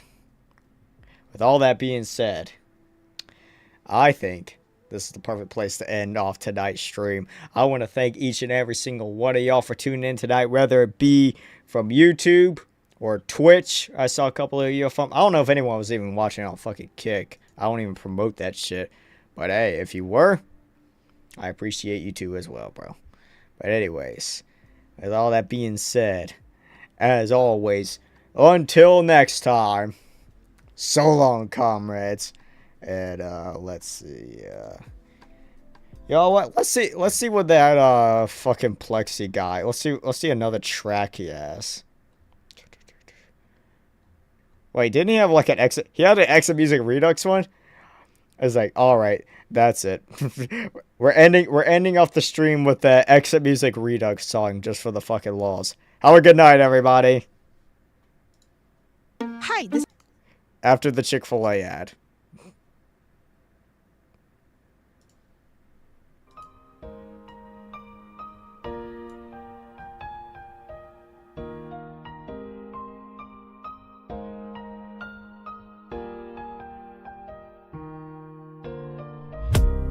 Hold my head under the water to find that I can't breathe as well as I believe I oughta, but I'll never let you see. Try my best to be your hero, to save you from myself. Circling right back to zero is detrimental to our health.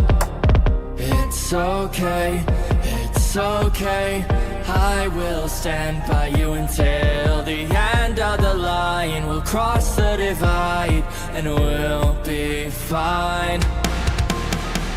Even though I'm numb to the echo, I will be your superhero. We'll form a flawless melody. Can anybody save me? It's okay, I'm okay. I'll be your hero, baby. Sacrifice I will make. I'll be your perfect machine.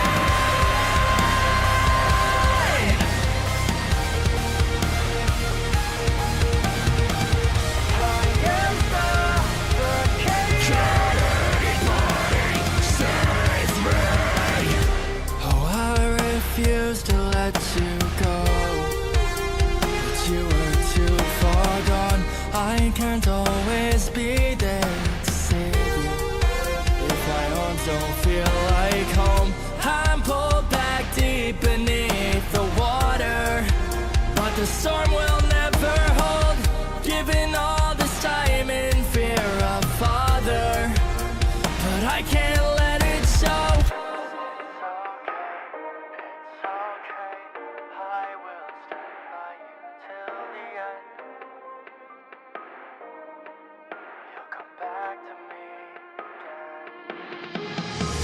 Even though I'm numb to the echo, I will be your superhero. We'll form a flawless melody. Can anybody save me? It's okay, I'm okay. I'll be your hero, baby. Sacrifice I will make. I'll be your perfect machine.